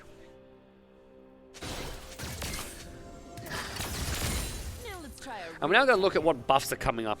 We've got blue buff spawning in a minute on the side of VGG. This blue buff is up shortly. There is a control ward on this buff, so it should be a pretty free buff to take. Though, if SKT's bot lane times their off, this is not a good time to be clearing a ward, bro. Not worth it. Misfortune ulted there. Oh, it wasn't up. Now it's up. Bugger. That ward was not worth 80% of your health. Yasuo is starting to become a bit more relevant. We're seeing a bit of like that Lux in the last game, where Lux really fought back into the game with the help of her team. Synergy with Yasuo. As long as Yasuo is in the right place for his team to get his ultimate use, that's all that really matters at this point. Seeing more Ornn damage. I would love to see Ornn banned in one of these games. He's just not like, it's just. I mean, I don't even have to look top lane, you know. I mean, I'm going to look top lane because I like to see that these guys get their minions, and I don't want to exclude. There's that blue buff we were talking about. There's vision here, and that's going to be an interesting. It's going to be an interesting little encounter here. How's this going to go? That is a clutch save into teleport. That is a huge fight. Yasuo is down. Nico triple kill. Triple kill for Nico. Is that going to be a quadra kill? Not quite. Not quite. Yes, Lulu manages to get away. Just hitting level 6 Lulu. She is struggling in this game. The enemy support is level 7. Quite a dominant performance at the moment from SKT. Significant gold lead of almost 7,000 gold at 13 minutes. My goodness. That is almost 0.5. That's 500 gold a minute at this point. Nico is best decision. Nico is absolutely blowing this game out of the park right now. A part of 9 of the kills, 700 gold if they manage to take her down. What are we seeing on Nico building? We're seeing a Luden's Tempest build. Some Nikos will go the, what's that item? The one that allows them to reposition, the dashy item that goes bloop, and then like dashes Nico!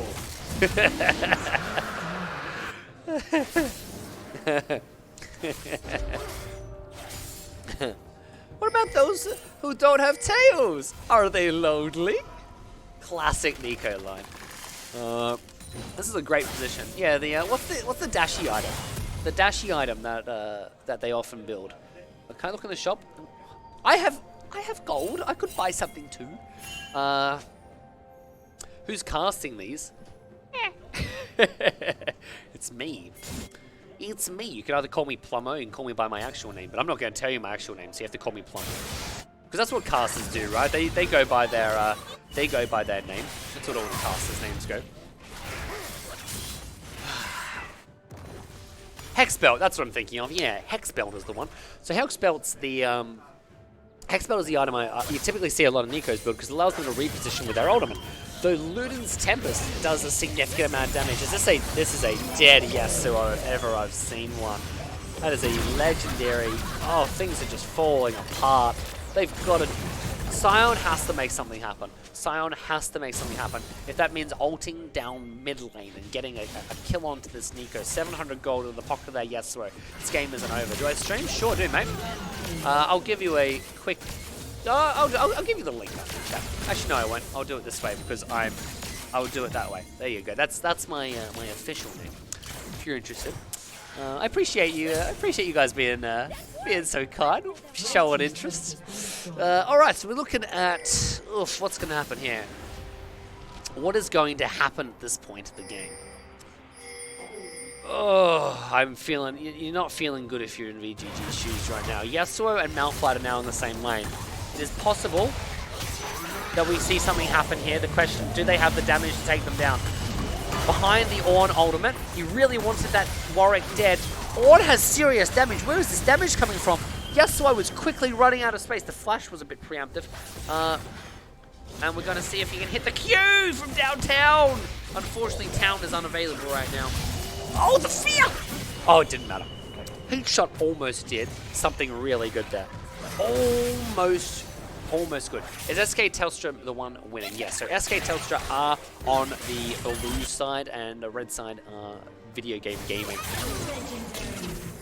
Gosh, that was close. Yasuo, if Yasuo had gotten that kill, that would have turned this game around. Yasuo having 700 bonus gold, potentially with that combo, just neutralizing half the team for a serious amount of time while a lot of damage is done. I mean, that's insane. Show champs, KDA. All right, we'll just have a quick look down here. So we're looking at Ornn is currently 0-1. Hard, it's a hard. I can't alone. I have no idea what that was, but thank you. Oh, I know what it was. My follow will let happen. That's... I don't know why that played. But thank you.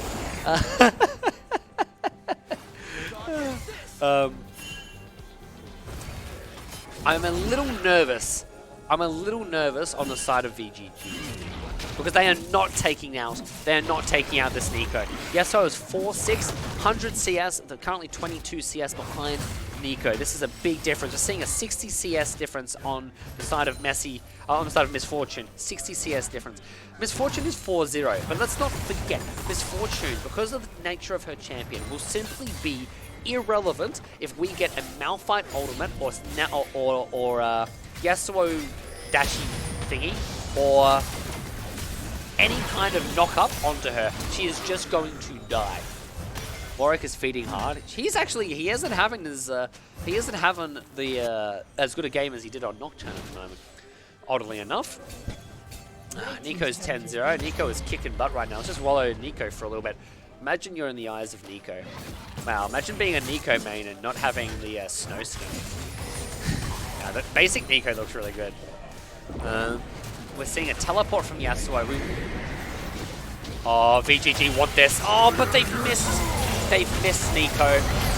Oh, VGG. Optus just did. VGG with an absolute... has been absolutely decimated in this fight. And that is an ace on the side of SKT. Nico getting a huge ultimate off in that game. That was that fight. That was just insane. Beautiful ultimate from Nico. It's really going to come. I'm not sure if there's a lot of time left in this match. I don't know if there's a lot of time left in this match. I hope, for the sake of VGG, that they have something left in their tank. Anything to give hits. This is the second fight Nico would have fought in a row. They need to do something. They can't just let them walk out for free, but if they chase them, they'll probably die anyway. Oh, man. I'm afraid. I mean, we are 19 minutes in right now. It is currently a 12,000 gold lead. Nico is 13-0. Misfortune is 5-0. Warwick is 0-4. But hey, not to understate just how relevant Warwick's ultimate can be and how important his tanking of the damage is. Ornn is 1-1 as well. Warwick is taking away this dragon without a lot of trouble right now. Uncontested, though there is a ward, so at the very least VGG get to watch and go, well, we got to at least see the dragon, you know, that's what really mattered. Alright, where are we going from here? Looks like we're seeing a push down mid lane. What have we got on the side of teleports? At the moment, VGG do have the teleport advantage. Malphite can be pushing top lane. What just happened there? Did he just... No, he didn't. Okay, don't worry. I thought he cancelled his teleport or something weird. I didn't think he could do that anymore. A mid lane battle. This is everything on the line for VGG. Malphite is not there. If SKT engage at this point in time, it's just going to be a pretty one-sided fight. Malphite really had a good look through the store. He just wanted to have one last look. In case this was the last time he got to look in the store. He just wanted to check, you know, check with the Walrus fella. He wanted to have a good chat. Just needs his 3-item power spike. He does. Yasuo with a power spike can turn this game just like that. It's gonna come down. Oh, the Nico. Oh my gosh! They just put everything onto Nico. And they get her. They get Nico. I'm pretty sure that's the game. Oh, and also, I mean, yeah, the base is dying as well. Apparently, okay, so the game just ended because it didn't. Okay, it does this thing where it just freezes. SKT with a dominant performance. That is a 15,000 gold lead in the final tally there, and the Nexus is deleted once more. Congratulations to SKT for their dominant performance in that game. And I will just jump out of this one because apparently it doesn't like me enough to let me finish a game. Congratulations to SKT. Absolutely wonderful work there. Absolutely wonderful work there on the side of SKT to bring that game and dominate just as well as they did, especially against a team composition that can flip a team fight so well. The biggest issue I saw was that they were going all in on a Nico who wasn't dying quick enough, so their Nico ultimate was coming out, getting huge counter damage on 3 people that were all in her Nico phase. And that also adds to why Nico bought Luden's Echo. Luden's Tempest now, isn't it? I don't know. Weird name changes. The change of name there, the choice to go Luden's Tempest there, comes out huge because she doesn't need to be getting herself into position for her ultimate. They're coming to her and she's getting 3-man, 4-man ultimates because they're all just trying to assassinate her because she's doing so well. Misfortune was going relatively untouched, didn't die the whole game. The bot lane didn't die the whole game, actually. If we just have a look at this final score, Nico was, what was the difference in mid lane? That is a 5,000 gold lead between mid. Bot lane had a difference of 4,000 gold. That was a serious game. Very serious game. And Nico with 20,000 damage. Twice the damage of anyone else in the game. I mean, needless to say who MVP of this game was, guys. MVP of this game. Congratulations, Nico. You got MVP for the second game. You almost had it the first one. Not quite for the. Not quite. You got outperformed by your jungler in the first game, Heat Shot. But Optus has dominated. And congratulations on the side of SKT. So let's have a quick look at Bracket A. We're going to get some final standings, if you will. Oh, it was a bit large. We'll leave it like that. It's fun. Okay, so video game gaming. Unfortunately for them, let's set this up so we can look at this. Look at this interactive scoreboard. Oh, a 2. SK Telstra are going to go 2 love and put themselves straight into the final, which will be on tomorrow. So if you want to see the final, you want to see SK Telstra